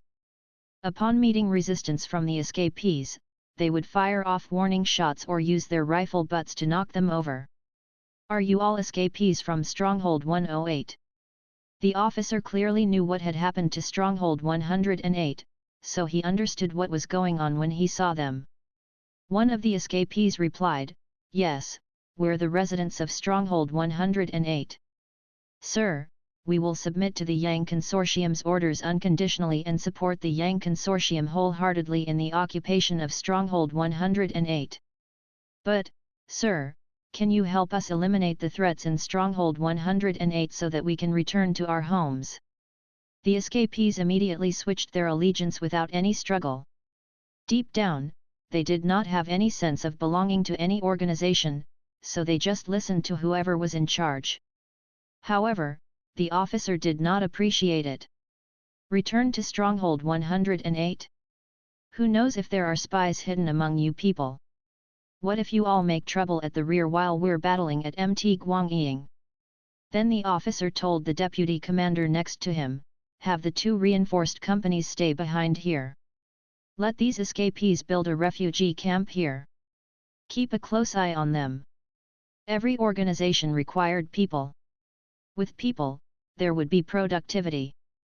Who else would mine or be responsible for ensuring production in the factories? Therefore, people were also considered a type of resource to the organizations. So of course they would not kill them indiscriminately. But before the war ended, none of these people would be able to leave the refugee camp. The Li Consortium's troops had already been defeated at the front line of Mt. Qingsheng by the Yang Consortium. They had also lost to the Qing Consortium at the front lines of Mt. Shuanglong, Mt. Tantu, and Mt. Fenji in the east. With the Li Consortium completely defeated, they could only retreat to the farthest south point to defend their last bit of territory by relying on their natural defenses. The three organizations would still have to fight a fierce battle at that place. The Yang Consortium's troops continued advancing south while the two reinforced companies armed with loaded guns remained behind to supervise the construction of a refugee camp. The reinforced company's commander said, "I'll be assigning everyone the work you'll need to perform every day and the workload you'll need to complete. If you can't meet the quotas, don't blame me for being harsh with you." To build a refugee camp, they first had to chop down the trees in the area. Then they would use the harvested wood and tools supplied by the reinforced troops to construct some barracks. The two reinforced companies happened to be from the engineering battalion that was specially tasked to build roads for the armored troops.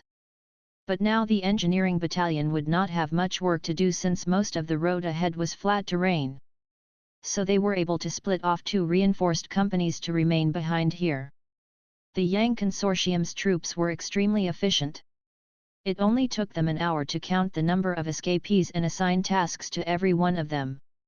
But Yan Liuyuan realized that even the wounded were assigned tasks to perform, and they would have to complete their share of the workload as well. Ren Xiaosu had not recovered from his injuries yet and would still fall unconscious from time to time. How could he meet his quota in his state? If he had recovered from his injuries, they could have forced their way out of the refugee camp. With Ren Xiaosu's armor, these normal soldiers couldn't have stopped him.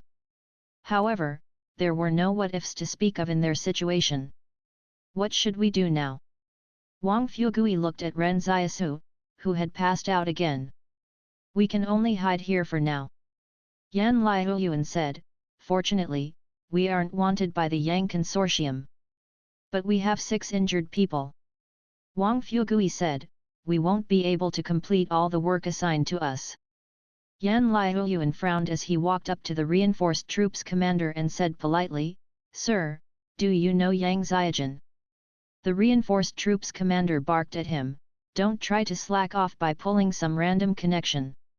I don't know the person you mentioned. Hurry up and get to work. And those friends of yours who are lying on the ground, no slacking." Yan Liuyuan stared at him coldly, but he did not argue with him. Then he said, "Are we allowed to help them complete their workload?" The commander said, "Of course you can. Why not? As long as you can complete it. At this moment, Wang Fugui and Li Qingzheng came over to him and said, "Don't worry, we'll share the burden with you. Let's work together to overcome this difficult situation." The 3 other male students who were not injured also stood up. "There's us as well." Even the female students raised their hands. "We can share some of the workload too." The injured Wang Yuji also stood up while struggling. "I've almost recovered from my injuries, so I can start working as well." Yan Liuyuan smiled. "Sit down. I don't want you to end up becoming disabled. You don't have to make it sound so noble. It's only a bit of work, that's all." Yan Liuyuan felt rather warm inside. The people around him had gone through the test of time and were comrades who would go through thick and thin for each other. They had built a foundation of trust. Looking at the other escapees around them, they did not even have anyone they could mutually depend on. In the past, Yan Liuyuan and Ren Xiaosu had always been on their own. But now, Yan Liuyuan felt a sense of unity. Xiaohu took a handful of mud and smeared it onto the faces of the female students and Zhang Wu. "In this wilderness, we have to guard against others who might be eyeing us since Xiaosu isn't around. All of you have such beautiful and fair skin, so there will definitely be some people with dirty thoughts. Find an empty spot later to change clothes.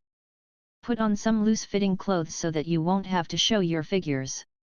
The female students were caught in a dilemma. Wouldn't smearing mud on their faces make them look really ugly? But the female students who'd survived until now were not stupid either, so they let Xiaohu apply the mud on them. After being smeared with mud, they all looked at each other and giggled upon realizing that they looked equally ugly. Then Xiaohu said, "Remember to carry a rock in your pockets. If someone is truly up to no good, you can hit them with it. Remember to hit them on the back of their head 1 inch below the eyebrows. If you use enough strength, you can even kill them. That's what Xiaosu taught me." This was the philosophy of survival that Xiaohu had learned from Ren Xiaosu. They would lay low and only kill if they could not keep a low profile anymore. Building a refugee camp was no small task. The process involved tamping the ground, excavating the earth, cutting down trees, and building the barracks. All of these processes required plenty of manpower to complete. If a group of well-trained troops built the refugee camp, they could probably finish it in just a few days. But it was clear that the reinforced troops were only planning on supervising the escapees and did not intend to build it themselves. When they found someone slacking off, they would even mercilessly hit them with the butt of their rifles. An old man was hit in the waist by a soldier until he couldn't stand anymore. Some of the Stronghold 108 residents who wanted to protest ended up getting beaten to the ground by the soldiers as soon as they tried. All of the escapees were performing their tasks in a trance. They realized that when war broke out, their fates would change. In a war, no one was unaffected. In reality, the Yang Consortium had another purpose for building the refugee camp. They wanted the escapees to expend all of their energy in the process of building it so they would be too exhausted to cause any trouble. This was their usual way of dealing with their veterans. When a batch of veterans were close to retiring, the officers would have them plant trees to prevent them from causing trouble. They would have to dig countless planting holes for trees and then cover them again every day until they worked themselves to the bone. Afterwards, no one had the energy to make trouble. Yan Liuyuan and his group were assigned to carry logs.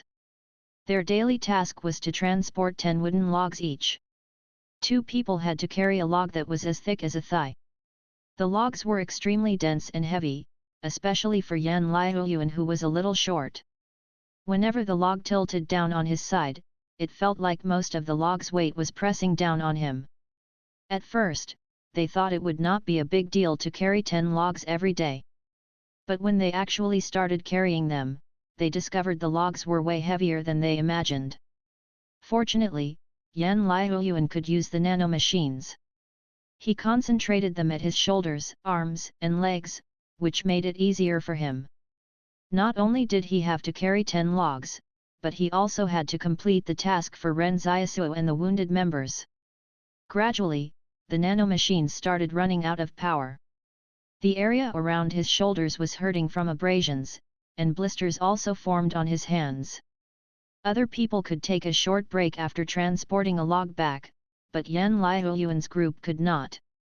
The Yang Consortium's troops had created a register in which the refugees had to write their names on whenever they carried a log back. Only by doing so could they avoid getting punished, and there were no shortcuts around it. Moreover, these troops did not care if they were men, women, the elderly, or children. Everyone was assigned the same heavy workload and would get beaten up if they failed to meet their quota. Yan Liuyuan once told Ren Xiaosu that he hated the strongholds, the organizations, and the stronghold residents. He even told Ren Xiaosu that if Yang Xiaojin did not come and look for them, they should not go to Stronghold 88. When Yang Xiaojin had come to Stronghold 108, Yan Liuyuan felt a little happy on the inside. He always felt that Yang Xiaojin was different from the others who came from the strongholds. Furthermore, Yan Liuyuan hoped that the Yang Consortium that Yang Xiaojin was from would be different from the others and not treat human lives lightly. But it turned out the organizations in this world were all the same. There was essentially no difference between them. The only difference was Yang Xiaojin. In the afternoon, Xiaoyu and the girls were exhausted after completing their workload. However, Yan Liuyuan, Wang Fugui, and the other guys still had to continue carrying logs. Poor Wang Fugui, who was already an old man, felt like half his life had been taken away after working all day. Xiaoyu and the girls took a short break before standing up to help Yan Liuyuan and the men with their remaining workload. However, Yan Liuyuan persuaded them to go back since the girls were more limited in physical strength. When Yan Liuyuan came back again in the evening, Xiaoyu said anxiously, "Liuyuan, get some rest. You don't look too good." Yan Liuyuan's face was pale, and his lips had turned slightly purple. Yan Liuyuan put the log down. Xiaoyu quickly pulled aside his clothes at the shoulder and saw it was badly bruised. Xiaoyu said softly with heartache, "Why didn't you make use of the nanomachines to help?" "They're dead," Yan Liuyuan said with a sigh. He would have liked to use them too, but the workload for an entire day was simply too much. Other people only had to carry 10 logs, but he, Wang Fugui, and the rest of the guys had to carry more than 20 logs daily. "Go back and get some rest," Xiaoyu said. "How many more logs do you have left to transport? Let me carry them instead." Yan Liuyuan tugged on Xiaoyu's arm and said with a smile, "It's fine, I can still endure it. Comparing my minor injuries to my brother's injuries, it's no big deal at all." When faced with the Yang Consortium's troops, didn't they still have to work all the same? And with injured people among them, they even had to perform a greater workload than normal. Yan Liuyuan looked at a middle-aged man who was gloating at their misfortune. He said to Xiaoyu, "How I wish I had my brother's power so I could kill these people." Xiaoyu wiped the sweat off his forehead and smiled. "When I disliked someone in the past, I cursed them to suffer a horrible death in my mind. Sometimes, I would even imagine several ways for them to die. Some would fall to their deaths while walking and others would get torn to pieces by wolves. It blows off a lot of steam just thinking about it. Maybe you can try that as well." Yan Liuyuan forced a smile and said, "All right, I'll try it." Right at this moment, the middle-aged man stood up to go relieve himself. However, before he could even take 2 steps, he slipped on some packed snow and fell forwards. The middle-aged man lost his balance and flailed his arms in the air helplessly. If he had just fallen down, he would have been fine. But to his dismay, he noticed a small rock in front of him. The moment he fell down, his head hit a protruding rock that made him bleed profusely. Yan Liuyuan was stunned. It wasn't like he hadn't cursed others before, but just that he never did it so specifically in the past. But this time, he had cursed the middle-aged man to fall and hit his head on a rock just as Xiaoyu had told him to. As a result, the middle-aged man really fell and hit his head on a rock. However, Yan Liuyuan did not curse him to die. After a while, the middle-aged man slowly got up and swore, "Fuck, how did I slip?" Yan Liuyuan did not say anything and just went back to carrying the logs. Xiaohu didn't say anything either and went back to caring for Ren Xiaosu. Both of them guessed what the problem was. Xiaohu had figured out a while ago that Yan Liuyuan might also be a supernatural being. But since he and Ren Xiaosu never spoke about it explicitly, she never asked either. Whenever Ren Xiaosu went away for a long time, Yan Liuyuan would always get a high fever. Xiaohu suspected it was too much of a coincidence. And now the accident that befell this middle-aged man confirmed some of Xiaohu's thoughts. But what she did not know was that even Yan Liuyuan himself was very surprised. How could there be such a coincidence? That couldn't be right. It wasn't a coincidence at all. So his power did not only allow him to make wishes to increase Ren Xiaosu's luck, but he could also use it to curse others and kill them. The power in itself could be used in two different ways. It was just that he had never used it to curse others specifically before, so he didn't realize it. But now he discovered another way to use his superpower. Yan Liuyuan stepped onto some packed snow at this moment as well. However, he lost his balance and fell forwards. In that instant, Yan Liuyuan felt that something was not right. He quickly activated the recently charged nanomachines in his body to change the direction of his fall with the tip of his toes and landed in the snowy ground on the side. Yan Liuyuan was a little shaken. He realized with shock that there was also a backlash when cursing others. If he didn't have the nanomachines Ren Xiaosu gave to him, he would probably have gotten badly injured as well. This power was too strange. It could even cause him to suffer a similar backlash after cursing others. Yan Liuyuan looked over at the spot where he was supposed to have fallen down and saw there were no rocks there. When he was falling over, he thought he would end up with the same fate as that middle-aged man. However, it seemed to him that the backlash was not exactly the same but a reduced effect of the curse. The difference was that the middle-aged man had rocks in front of him when he fell while Yan Liuyuan did not. The danger of the situation was greatly reduced as a result. Although cursing people had its backlash, the result seemed to be rather acceptable to him. Furthermore, Ren Xiaosu had already helped him mitigate his shortcomings, so his capacity to take risks was higher than the average person's. For example, he could curse someone to get shot in the third rib by a stray bullet from the southwest. If he was prepared, he could easily use the nanomachines to shield himself in advance. Of course, it would take too much effort to kill someone like that. But it was practically undiscoverable if he did it that way. When someone died in an accident, who could possibly link it to him? Who would believe that even curses could kill in this day and age? Yan Liuyuan was unlike other supernatural beings in that he was not blessed with a strong physique. It was as though the world had chained his power to prevent him from using it recklessly. But the nanomachines Ren Xiaosu gave him helped him change his fate. Yan Liuyuan suddenly realized that his power might have even more uses than he knew. It was just that he hadn't discovered them yet. At night, Yan Liuyuan came back to Ren Xiaosu's side exhausted. Ren Xiaosu, who had come around once again, asked, "Are you tired?" Yan Liuyuan smiled. No, Ren Xiaosu could see blood seeping out of Yan Liuyuan's clothes at his shoulders, so he said, "I have 3 wireless chargers here that I took from the Li Consortium, but I don't know how much longer they can be used for.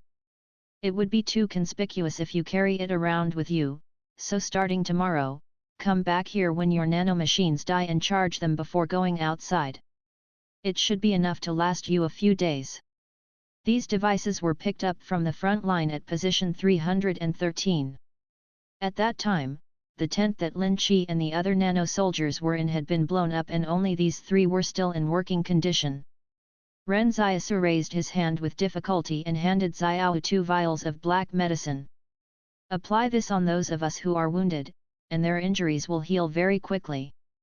Everyone was sitting next to the campfire and breathing in the cold air. The injuries on their shoulders and hands would hurt the moment they touched them, but no one seemed to know what to do about it.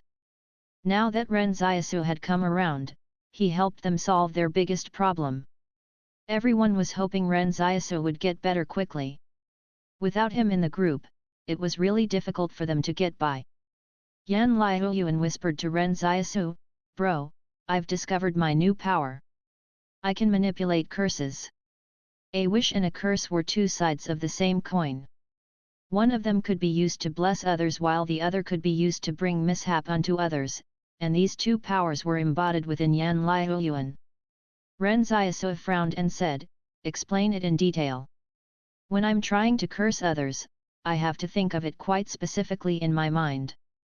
For example, I have to describe how certain factors create a certain outcome, and they have to be logical as well." Yan Liuyuan said, "The logic has to be clear enough for it to work." Ren Xiaosu gave it some thought and said, "Then try this. Curse me to cough after choking on some potatoes." Yan Liuyuan was taken aback.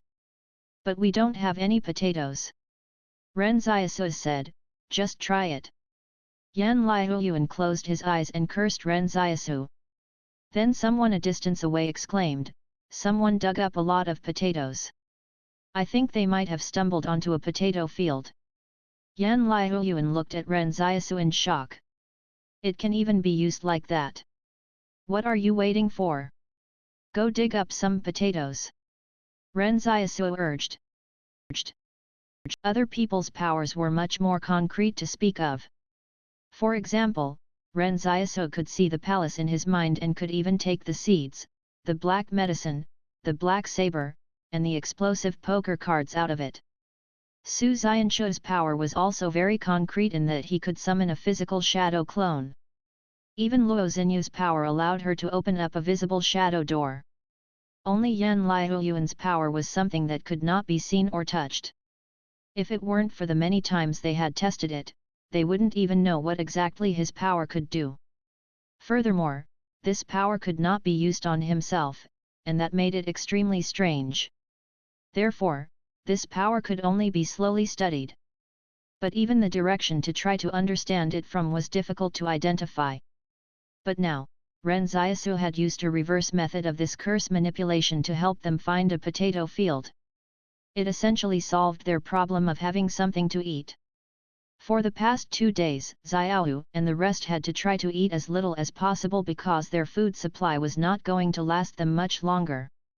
But after Ren Xiaosu regained consciousness, all of them could have something to eat again, and it was even a lot of food. Yan Liuyuan was feeding Ren Xiaosu and saying, "Bro, try to get better soon. Without you around, we're all a mess." Ren Xiaosu checked on how much his bones had healed, then thought for a moment before saying, "I'll need another 20 to 30 days to recover." Most people would have to wait at least 90 days for their bones to heal, but Ren Xiaosu, whose physical fitness was 3 times that of the average person, seemed to also be able to heal 3 times as fast. Yan Liuyuan heaved a sigh of relief. They would only have to endure for another 20 days or so at this refugee camp before they could leave. Then Yan Liuyuan said, "Bro, it doesn't seem like the Yang Consortium is any different from the other organizations at all. Their soldiers also treat human life really lightly, so I doubt the residents in their strongholds are any better than those at the Li Consortium. There's good and bad people everywhere." Ren Xiaosu said with a sigh, "Just take a look at these refugees here. Lots of them don't have any hate for us and have resigned themselves to the hardship we're facing." "I still don't like the strongholds," Yan Liuyuan muttered. "Actually, what you dislike are not the stronghold residents," Ren Xiaosu said calmly, "but the rules that exist within the strongholds. The organizations have placed everyone inside that cage and then used their rules to restrain the people living in it. You yearn for freedom, so of course you wouldn't like living under such rules." Yan Liuyuan grunted. Ren Xiaosu laughed and said, "Well, I dislike it too." Yan Liuyuan's eyes lit up. "Then after your injuries heal, we won't have to go to the Yang Consortium's stronghold." The roads leading to the north had been won by the Yang Consortium's forces. However, Ren Xiaosu's group did not have the proper IDs that would allow them to travel there. Surely they could not say to the Yang Consortium's troops that they had the head spy of the Qing Consortium with them and that they wanted to travel to the Yang Consortium's stronghold to have a look, right? That wouldn't convince anyone. Ren Xiaosu was silent for a moment. Let's wait until my injuries get better before deciding on that. He ate some potato just as a cold wind started blowing.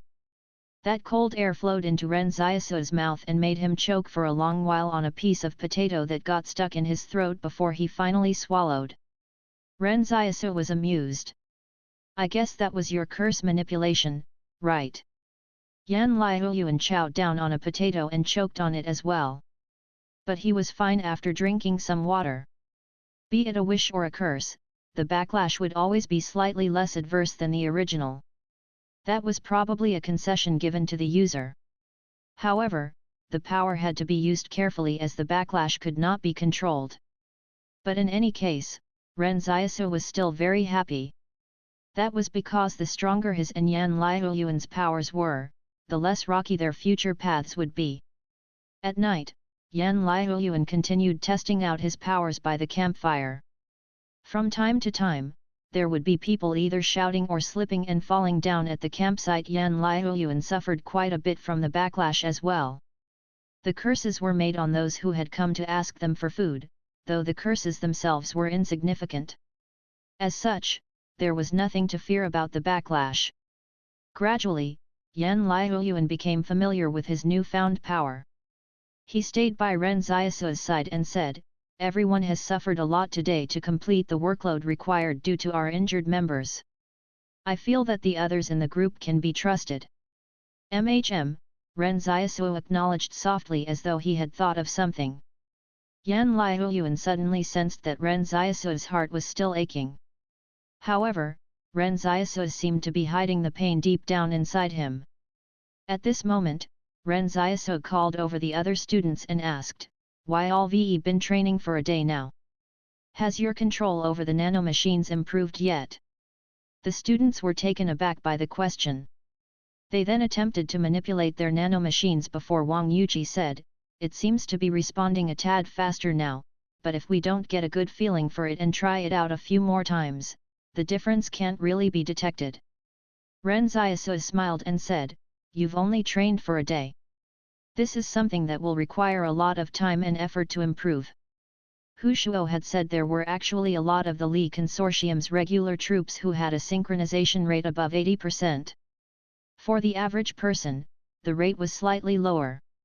This made Ren Xiaosu realize that the synchronization rate might not be set in stone for everyone and could still change. How else could there be such a special phenomenon within a specific group of people? So what was the difference between the regular troops and other people? Regular soldiers would have received systematic training within the military. They were not only trained in military duties but also physical exercise. Soldiers dying during cross-country training was also not unheard of. Although the culture within the Li Consortium's army had been declining over the past 2 years, their training standards did not drop. The reason for the decline in culture was due to the military expanding too fast, with too many family members of the Li Consortium entering the ranks without getting properly trained. So Ren Xiaosu wondered if the synchronization rate had anything to do with the physical exercise that was conducted in the military. Of course, it could also be due to one's willpower. For example, a lot of high-intensity training would depend on a person having enough mental strength to get through it. So after such training, the regular soldier's willpower would also become stronger.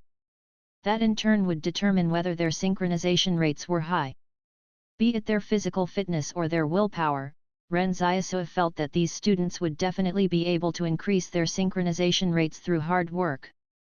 That included Li Qingzheng, Wang Dalong, and Wang Fugui as well. Ren Xiaosu suddenly thought of something Yang Xiaojun once said to him. When a disaster comes, mental strength becomes the highest caliber of weapon humanity has in the face of danger. If they could control the nanomachines better, they would probably be of great help to the group. But in reality, they were powerless. So when Ren Xiaosu told them that physical exercise could help increase their synchronization rates, the students who were not injured started taking the initiative to do more work, while those who were injured thought of ways to train themselves. For example, those who had leg injuries would train their upper limbs, while those whose arms were injured would train their abdominals. If a person really wanted to succeed, they would think of 1,000 ways to achieve it. Yan Liuyuan was initially under a lot of pressure due to the workload he had to complete. Even with Wang Fugui and Li Qingzhang helping out, they were but normal people. As such, there was a limit to how much of the burden they could share. But now, when the students heard what Ren Xiaosu said, they all started thinking of ways to break past their limits in the hope that they could help the group out in the future. Their group had been through a lot of ups and downs together. Those who remained with the group despite all the calamities could be considered precious team members. They all knew exactly how difficult it was to survive in these wastelands. But outsiders would think this group of people were on steroids or something. Ren Xiaosu had constantly been waiting for a chance to leave this place. The first opportunity he was hoping for was for the wolves to show up. However, it had already been several days, and with the refugee camp almost completed, the wolves still did not appear. At this time, Ren Xiaosu suddenly remembered something. Wasn't it about time for the female wolves to give birth? Back when they were at the outpost, many of the female wolves became pregnant. A wolf's gestation period was 63 days, and counting the days, that seemed to be around now.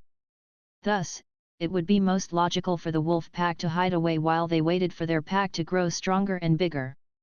They would have to raise the cubs to become the main force of the pack. At such times, it wouldn't be possible for the wolf pack to still be wandering around. The Wolf King would even start stocking up on food for them in case any accidents happened while hunting. What a pity!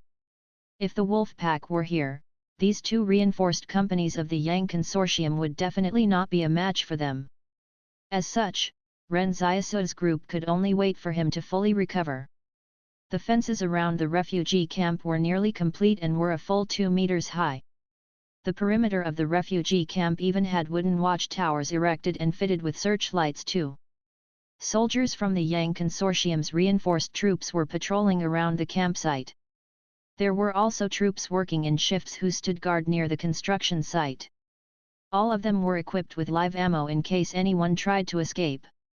These soldiers were also acting as supervisors to the refugees and were responsible for teaching them how to build the barracks with lumber. The two reinforced companies were rotating shifts, so those who were off duty could head back to their own tents to play cards. But those who were on active duty were never lackadaisical. They were not going to give anyone a chance to escape. If Ren Xiaosu and company were planning on leaving this place, they would have to first consider how to get through the blockade set up by these two reinforced companies. During this period, Wang Fugui would take the opportunity to get close to the reinforced troops by sending things to them during his evening rest hours. He sent over many gifts, with things like watches, jewelry, and so on. This eagerness suited his refugee image very well. When the troops were playing cards and chatting, he would be there to serve them drinks. But even though he showed so much sincerity, the reinforced troops still ordered him around as they liked and even hurled insults at him. But old Wang did not get angry and kept a smile on his face. When it was time to eat, the Yang Consortium soldiers would not even head out to pack their meals and let Wang Fugui run their errands for them. After eating, Wang Fugui would still have to wash their crockery for them. He couldn't get any more lowly than that. While the reinforced troops were playing cards at night, Wang Fugui brought over several cups of hot water for them. As a result, one of the soldiers who was not paying attention took an immediate sip and scalded his tongue. He flew into a rage on the spot and pushed Wang Fugui over. "Shouldn't you at least remind me that the water is hot?" Wang Fugui let him pour the water over him before jumping back on his feet. He smiled and said, "It was my fault. I'll go and pour you some warm water right away." Gradually, Wang Fugui turned into the representative of the refugees in the eyes of the reinforced troops. Whatever instructions they had for the refugees would be relayed through him. When the first barrack in the refugee camp was completed, Wang Fugui immediately arranged for Ren Xiaosu and the others to move in first. The reinforced troops did not say anything even though they knew about it. This was the outcome that Wang Fugui had been striving for. Although the barrack was pretty badly constructed, it was not easy to have a place where they could take shelter from the winter weather. Since their group had so many wounded, they definitely had to think of ways to move in here. After the reinforced troops left, some of the escapees stood outside the barrack and started scolding, "Does it feel good to be at the beck and call of the Yang Consortium's people? What gives you the right to move into the barracks first? We all finished building it together." But then Yan Liuyuan rushed out of the building. He kicked the person who had been speaking and stomped on him, making him cradle his stomach and cry out in pain. How could anyone put up a resistance against Yan Liuyuan, who was equipped with the nanomachines? Yan Liuyuan was holding a dagger in his hand and looking around coldly like he could kill someone at any moment. Xiaohu stood behind him at the barrack door and pointed at the crowd while scolding them, "If anyone dares to make up stories about old Wang behind his back again, don't blame us for not being polite. We'll make sure you die for it." All of a sudden, the escapees remembered that this group of people were really ruthless and cold-blooded. While resting at night, Ren Xiaosu called Wang Fugui over and said to him, "Old Wang, you don't have to do this. It's fine even if we have to sleep outside in the wilderness. You don't have to put yourself down like that." Ren Xiaosu had already spoken to Wang Fugui about this several times. However, no one could stop him. At night, Wang Fugui would agree not to do so anymore, but he would still go to the Yang Consortium soldiers again the next day and subserviently pour drinks for them. Ren Xiaosu clearly sensed that Wang Fugui was suffering on the inside, but Wang Fugui did not complain once about it. Wang Fugui smiled cheerfully and said, "It's fine, this is what I'm good at." Ren Xiaosu sighed and said, "It's not a matter of you being good at it or not. Although we have been through a lot of hardship together, we don't need anyone sacrificing their dignity like that." Wang Fugui said calmly, "In order to escape, all of you ended up getting hurt so badly. Back when we were fleeing, even the students were willing to step forward with grenades to fight the experimentals. But I treasure my life too much since I can't die as I still have Dalong to take care of. So then, what can I do? In our group, I'm the only one who can do the things I did. Xiaosu, you don't have to feel bad about it, I'm only doing what I have to. I can't do the things that y'all did for the group. So in turn, let me do what y'all can't do." There was silence in the barrack. Everyone suddenly had the same thought at the same time. They were all thinking this was a family. And in just a week, their bodies had gotten much stronger as well. Yan Liuyuan said while lying in the barracks, "Bro, although physical exercise can help us raise our synchronization rates, there's simply too much work for us to perform.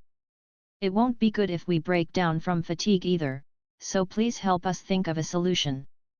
The potatoes from the field ran out yesterday. Meanwhile, the grains the Yang Consortium have provided are only enough to cook a very thin porridge. If we don't have enough food, it's gonna be really dangerous for us. The rations at the refugee camp were provided by the Yang Consortium. But how kind could the Yang Consortium be? It was enough that they allowed everyone here to cook their own porridge. Fortunately, they had discovered a potato field a while ago, or the majority of the escapees would have already died of hunger. But now, the potato field had also been fully harvested, as there were several thousand people in this refugee camp. All it took was 2 days for them to clear out an entire potato field. Many of the escapees started starving again yesterday. Ren Xiaosu gave it some thought and said, "When you get to the construction site tomorrow, curse Li Qingzheng to get hit in the face by squirrel shit." Yan Liuyuan was taken aback. "Bro, what's the point? Then follow the squirrel and empty its nest out. I believe that will be enough for us to eat for a while." Ren Xiaosu patiently guided Yan Liuyuan on how to phrase his curses. "Remember, this curse of yours will definitely have backlash, so there will be 2 squirrels. You can empty the nest of 2 squirrels." Yan Liuyuan went out to the site to work the next day feeling skeptical. But after he made the curse, a squirrel really shat onto Li Qingzhen's head 2 hours later. Then another squirrel's feces dropped down towards Yan Liuyuan, but he managed to dodge it. Li Qingzheng swore at the tree trunk while Yan Liuyuan activated his nanomachines and chased after the squirrels. When he located the 2 squirrels' nests, he knew they wouldn't have it too difficult for the next 2 days. Squirrels stored a large amount of food for winter. In the wilderness, plants and animals were all evolving. Gifts from nature often surpassed what humans were capable of imagining. With luck, one could even find peanuts that grew as long as 2 adult fingers.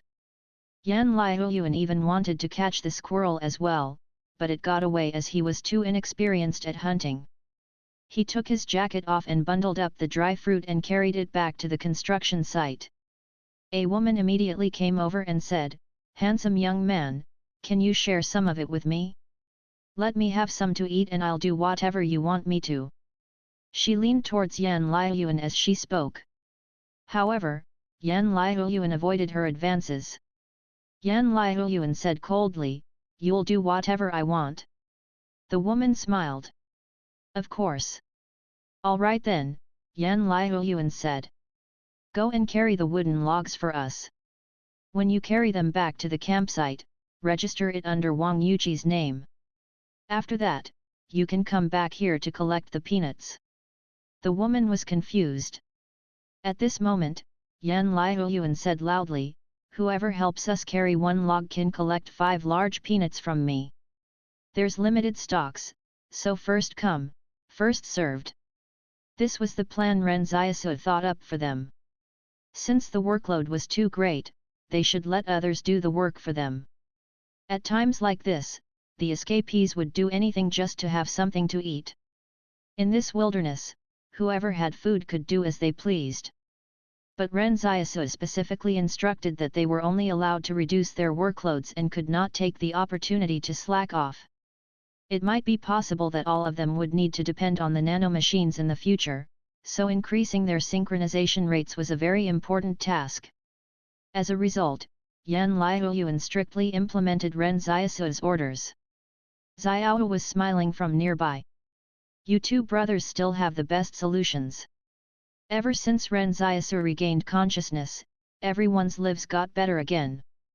This was probably why a head of the family needed to exist. Meanwhile, Yan Liuyuan had helped Ren Xiaosu endure through the most difficult days when he was unconscious. Only under great pressure would there be growth. Some people came over to Yan Liuyuan and tried to pull a fast one on him for some peanuts. But for a person as clever as Yan Liuyuan, how could he possibly get tricked so easily? Some people came over and tried to snatch the peanuts from Yan Liuyuan only to find out that although Yan Liuyuan looked rather young, he could get extremely ruthless, and no one could beat him. Anyone who tried to steal his food would be left lying on the ground for a long time.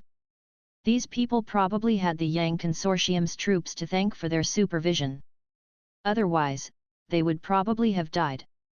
Every night, Yan Liuyuan would go back to seek advice from Ren Xiaosu on how to curse his teammates the following day. Ren Xiaosu also patiently guided him. "Just curse Li Qingzheng to trip over some radish leaves while walking. You can curse Li Qingzheng to get hit on the head by wild dates falling from trees while peeing. Curse Li Qingzheng too." In any case, nobody lacked food to eat since Ren Xiaosu regained consciousness. Moreover, their heavy workload problem was also dealt with. The laborious work they did had now become a way for them to train their bodies. They no longer needed to toil away to complete their quota. However, while the girls did not have to work as hard anymore, the students insisted on not reducing their work. They felt they might be able to increase their willpower by pushing themselves to a certain extent. The refugee campsite was being constructed very fast. Several dozen barracks would get built in the matter of a day, and it was also during this process that the escapees started forming cliques. After all, were several dozen barracks enough for all of them to live in? There were still many more of them who could not be housed. Ren Xiaosu's group had kicked off the practice of calling dibs on moving into the barracks. After the first barrack was completed, the rest of the barracks that were finished would go to those who were more ruthless and had more power. The reinforced troops would watch from the sidelines as two groups of escapees started fighting. They would even start betting among themselves on which side would end up getting the barracks. For a while, these reinforced troops found a new source of entertainment. After all, if the escapees started fighting among themselves, they wouldn't have the energy to cause any more trouble, and that was something the Yang Consortium soldiers felt was good. Yan Liuyuan said to Ren Xiaosu, "The escapees are now split between several groups of people. One group consists of those who are more ruthless, so they managed to gain a foothold rather quickly, and the other escapees are all afraid of them. Another group consists of those who were former officials in the stronghold. Many of the escapees think that as long as they support them, they'll stand to gain something once the Li Consortium comes back into power. The last group is made up of normal refugees who are just honest people sticking together for their own safety." Ren Xiaosu thought for a moment and said, "There's no need to be afraid of them, but don't go around picking on them either." Yan Liuyuan mumbled quietly, "They're all from the stronghold, so why can't we pick on?" All right, I'll keep that in mind." Regarding Yan Liuyuan's power, Ren Xiaosu decided that it was still better to keep it from everyone for now, because this power was simply too strange. Even he couldn't understand it. Sometimes, such abstract powers would make people even more fearful. So Ren Xiaosu reminded Yan Liuyuan to keep it a secret. This matter would only be known to Yan Liuyuan, Ren Xiaosu, and Xiaoyu. As such, Li Qingzheng was rather puzzled. Could he really be the legendary lucky charm of the group? How else could he always end up getting associated with finding food after suffering from some bad luck events? Logically speaking, if a supernatural being discovered they could manipulate curses, they would definitely use it offensively. Even Yan Liuyuan thought so, as that was only logical. However, he had underestimated Ren Xiaosu's way of thinking. When he returned to the barracks after work at night, a leader of the refugees came around to look for Yan Liuyuan and said, "You're very good at finding food. Have you considered joining us?" Yan Liuyuan became unhappy right there and then. "You're the fucking one who's good at finding food." What he had was clearly a terrifying power to manipulate curses, all right? So how did it suddenly turn into a wilderness survival skill instead? That leader of the refugees choked in shock. If it were any of the stronghold's escapees, they would definitely choose to avoid Yan Liuyuan. However, the refugees were different. They had been fighting for survival all their lives, so they could feel that Yan Liuyuan was one of them when they saw him and were not really afraid to approach him. In fact, this leader of the refugees was famous for his ruthlessness back in town. The refugee leader smiled and said, "I am Cao Junpeng, so you can call me Brother Cao. In times like these, we have to stick together in order to survive. You have so many women in your group, and you're even saddled with wounded as well, so how long do you expect you can keep going on for? Surely they're not going to rely on you alone to get through everything, right?" To outsiders, Ren Xiaosu's group seemed to be relying on Yan Liuyuan for support. This was because Yan Liuyuan was the one handling all the dirty work that required him to be ruthless. However, Yan Liuyuan sneered and said, "Brother Cao? Do you think you're worthy of me calling you that? There's only one person in this world who is fit to be my brother." Cao Junpeng said calmly, "You're talking about that crippled brother of yours? He might have been very strong in the past, but I heard from the doctor that there are several places where his bones are fractured. Do you still expect him to stand up in the future? Even if he does, he will still be a good-for-nothing in life. Listen to me, you can't be impulsive in a world like this. You will get dragged down by him." Then Cao Junpeng jumped 5 or 6 steps back when he saw Yan Liuyuan pull out a dagger from his sleeve. Yan Liuyuan calmly said, "Bastard, how can you be so ignorant? You don't look like a good person anyway. Don't think that just because the refugees look up to you it means that you're really some important person. Yan Liuyuan hated hearing others badmouth Ren Xiaosu the most in his life. In his mind, he had already sentenced Cao Junpeng to death.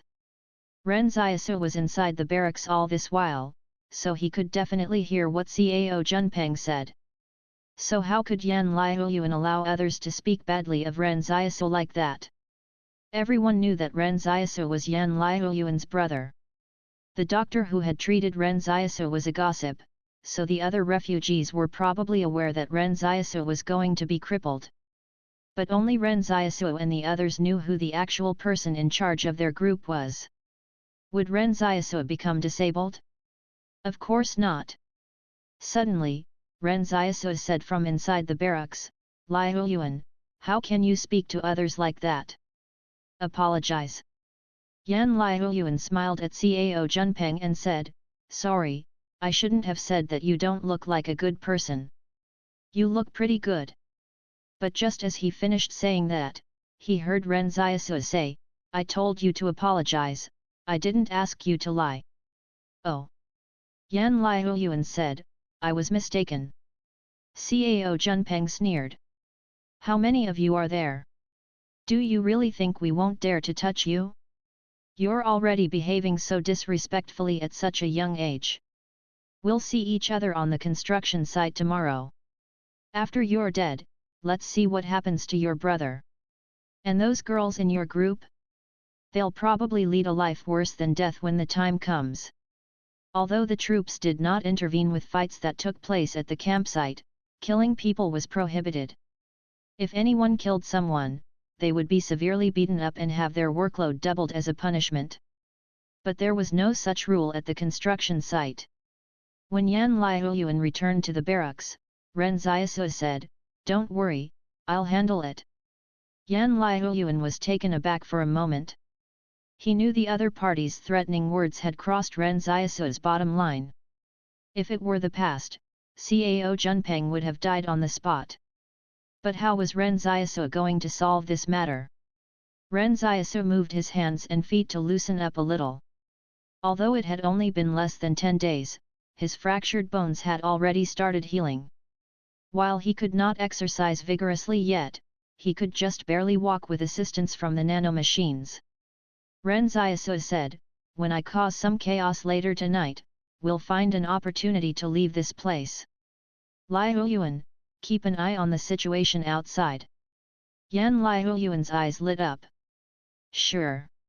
During the night, Cao Junpeng and the others were plotting something. A few refugees were seated together and playing Fight the Landlord with playing cards handed down to them by the reinforced troops. It was unknown how long the reinforced troops had been using the cards, as they were in a very tattered state. But to the refugees, it was good enough that they could play cards during such times.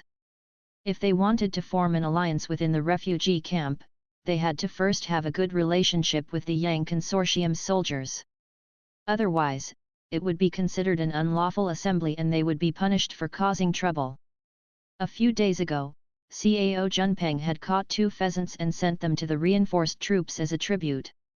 That was why he was allowed to form his own group, while the playing cards were also given to him at that time.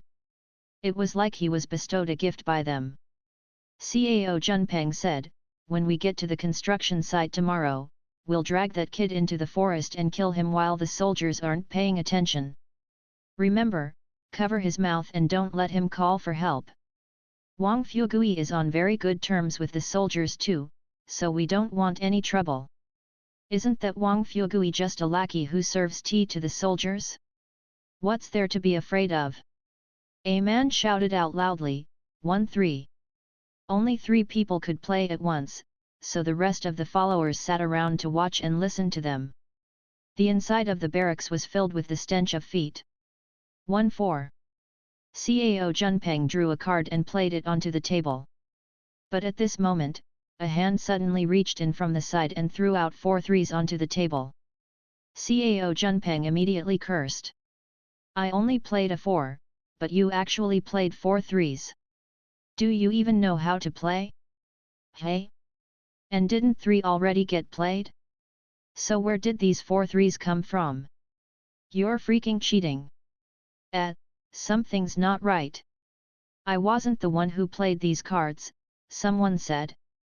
Cao Junpeng looked around and asked, who threw out these 4 threes? But at this moment, the 4 threes on the table suddenly turned brighter and hotter as well.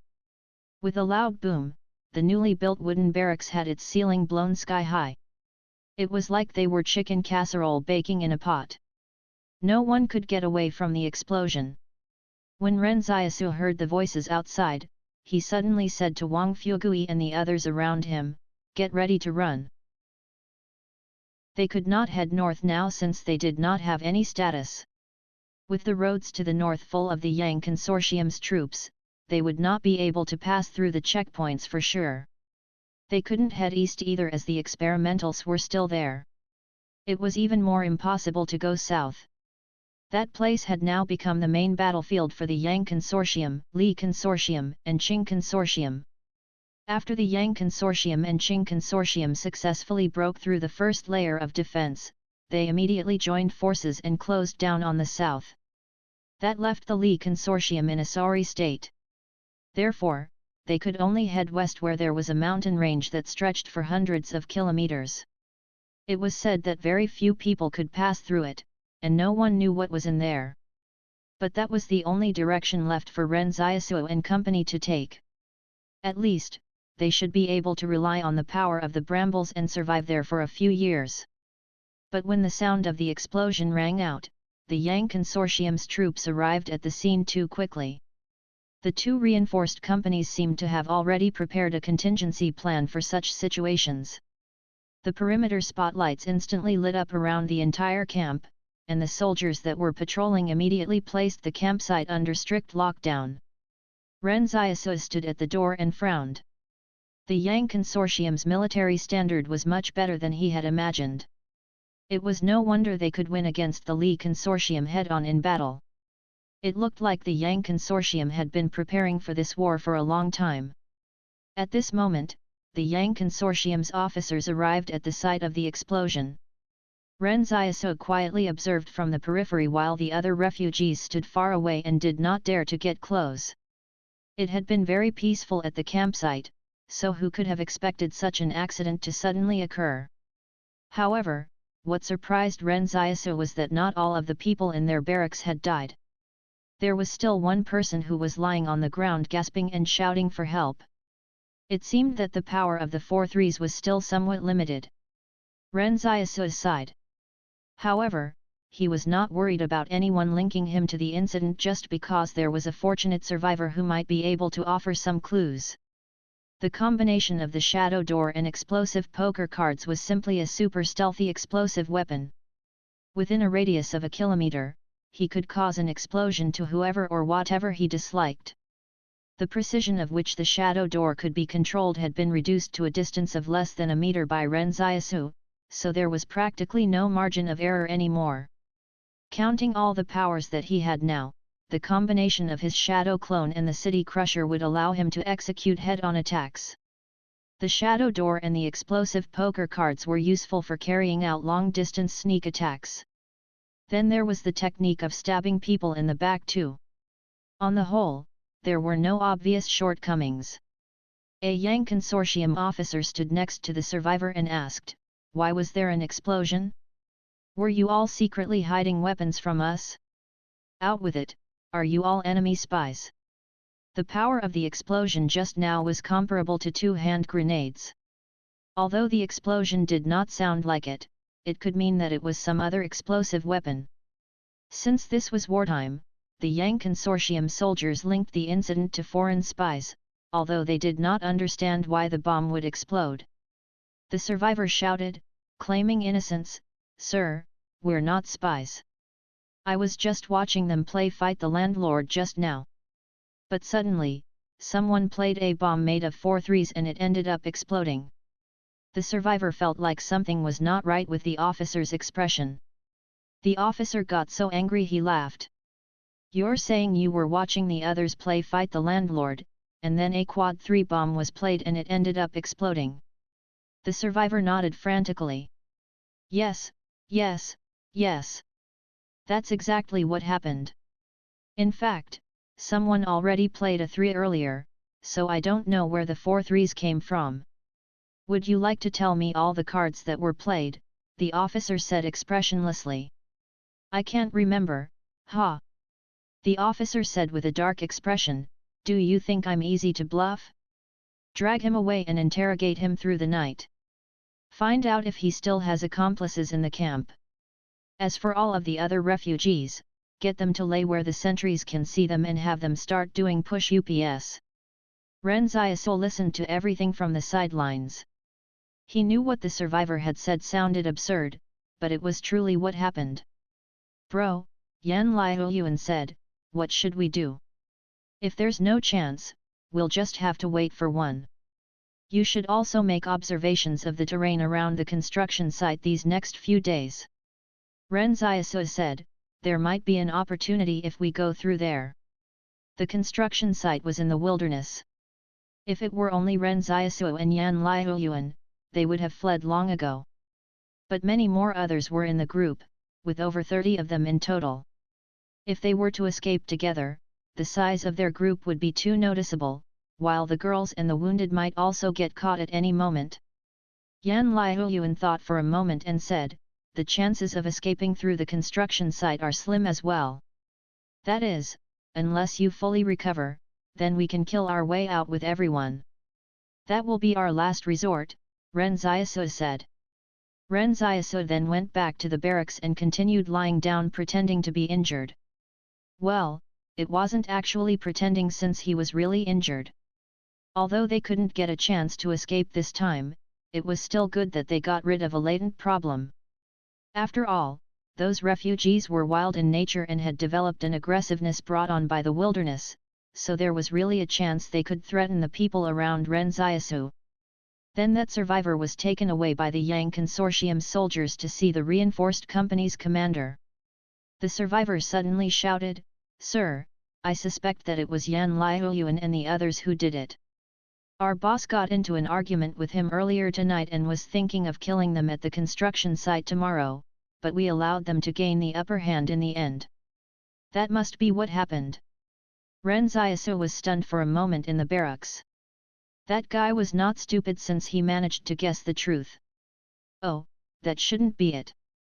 It must have been his fear kicking in that caused him to senselessly start accusing others, while Ren Xiaosu and company were indeed the prime suspects for this matter.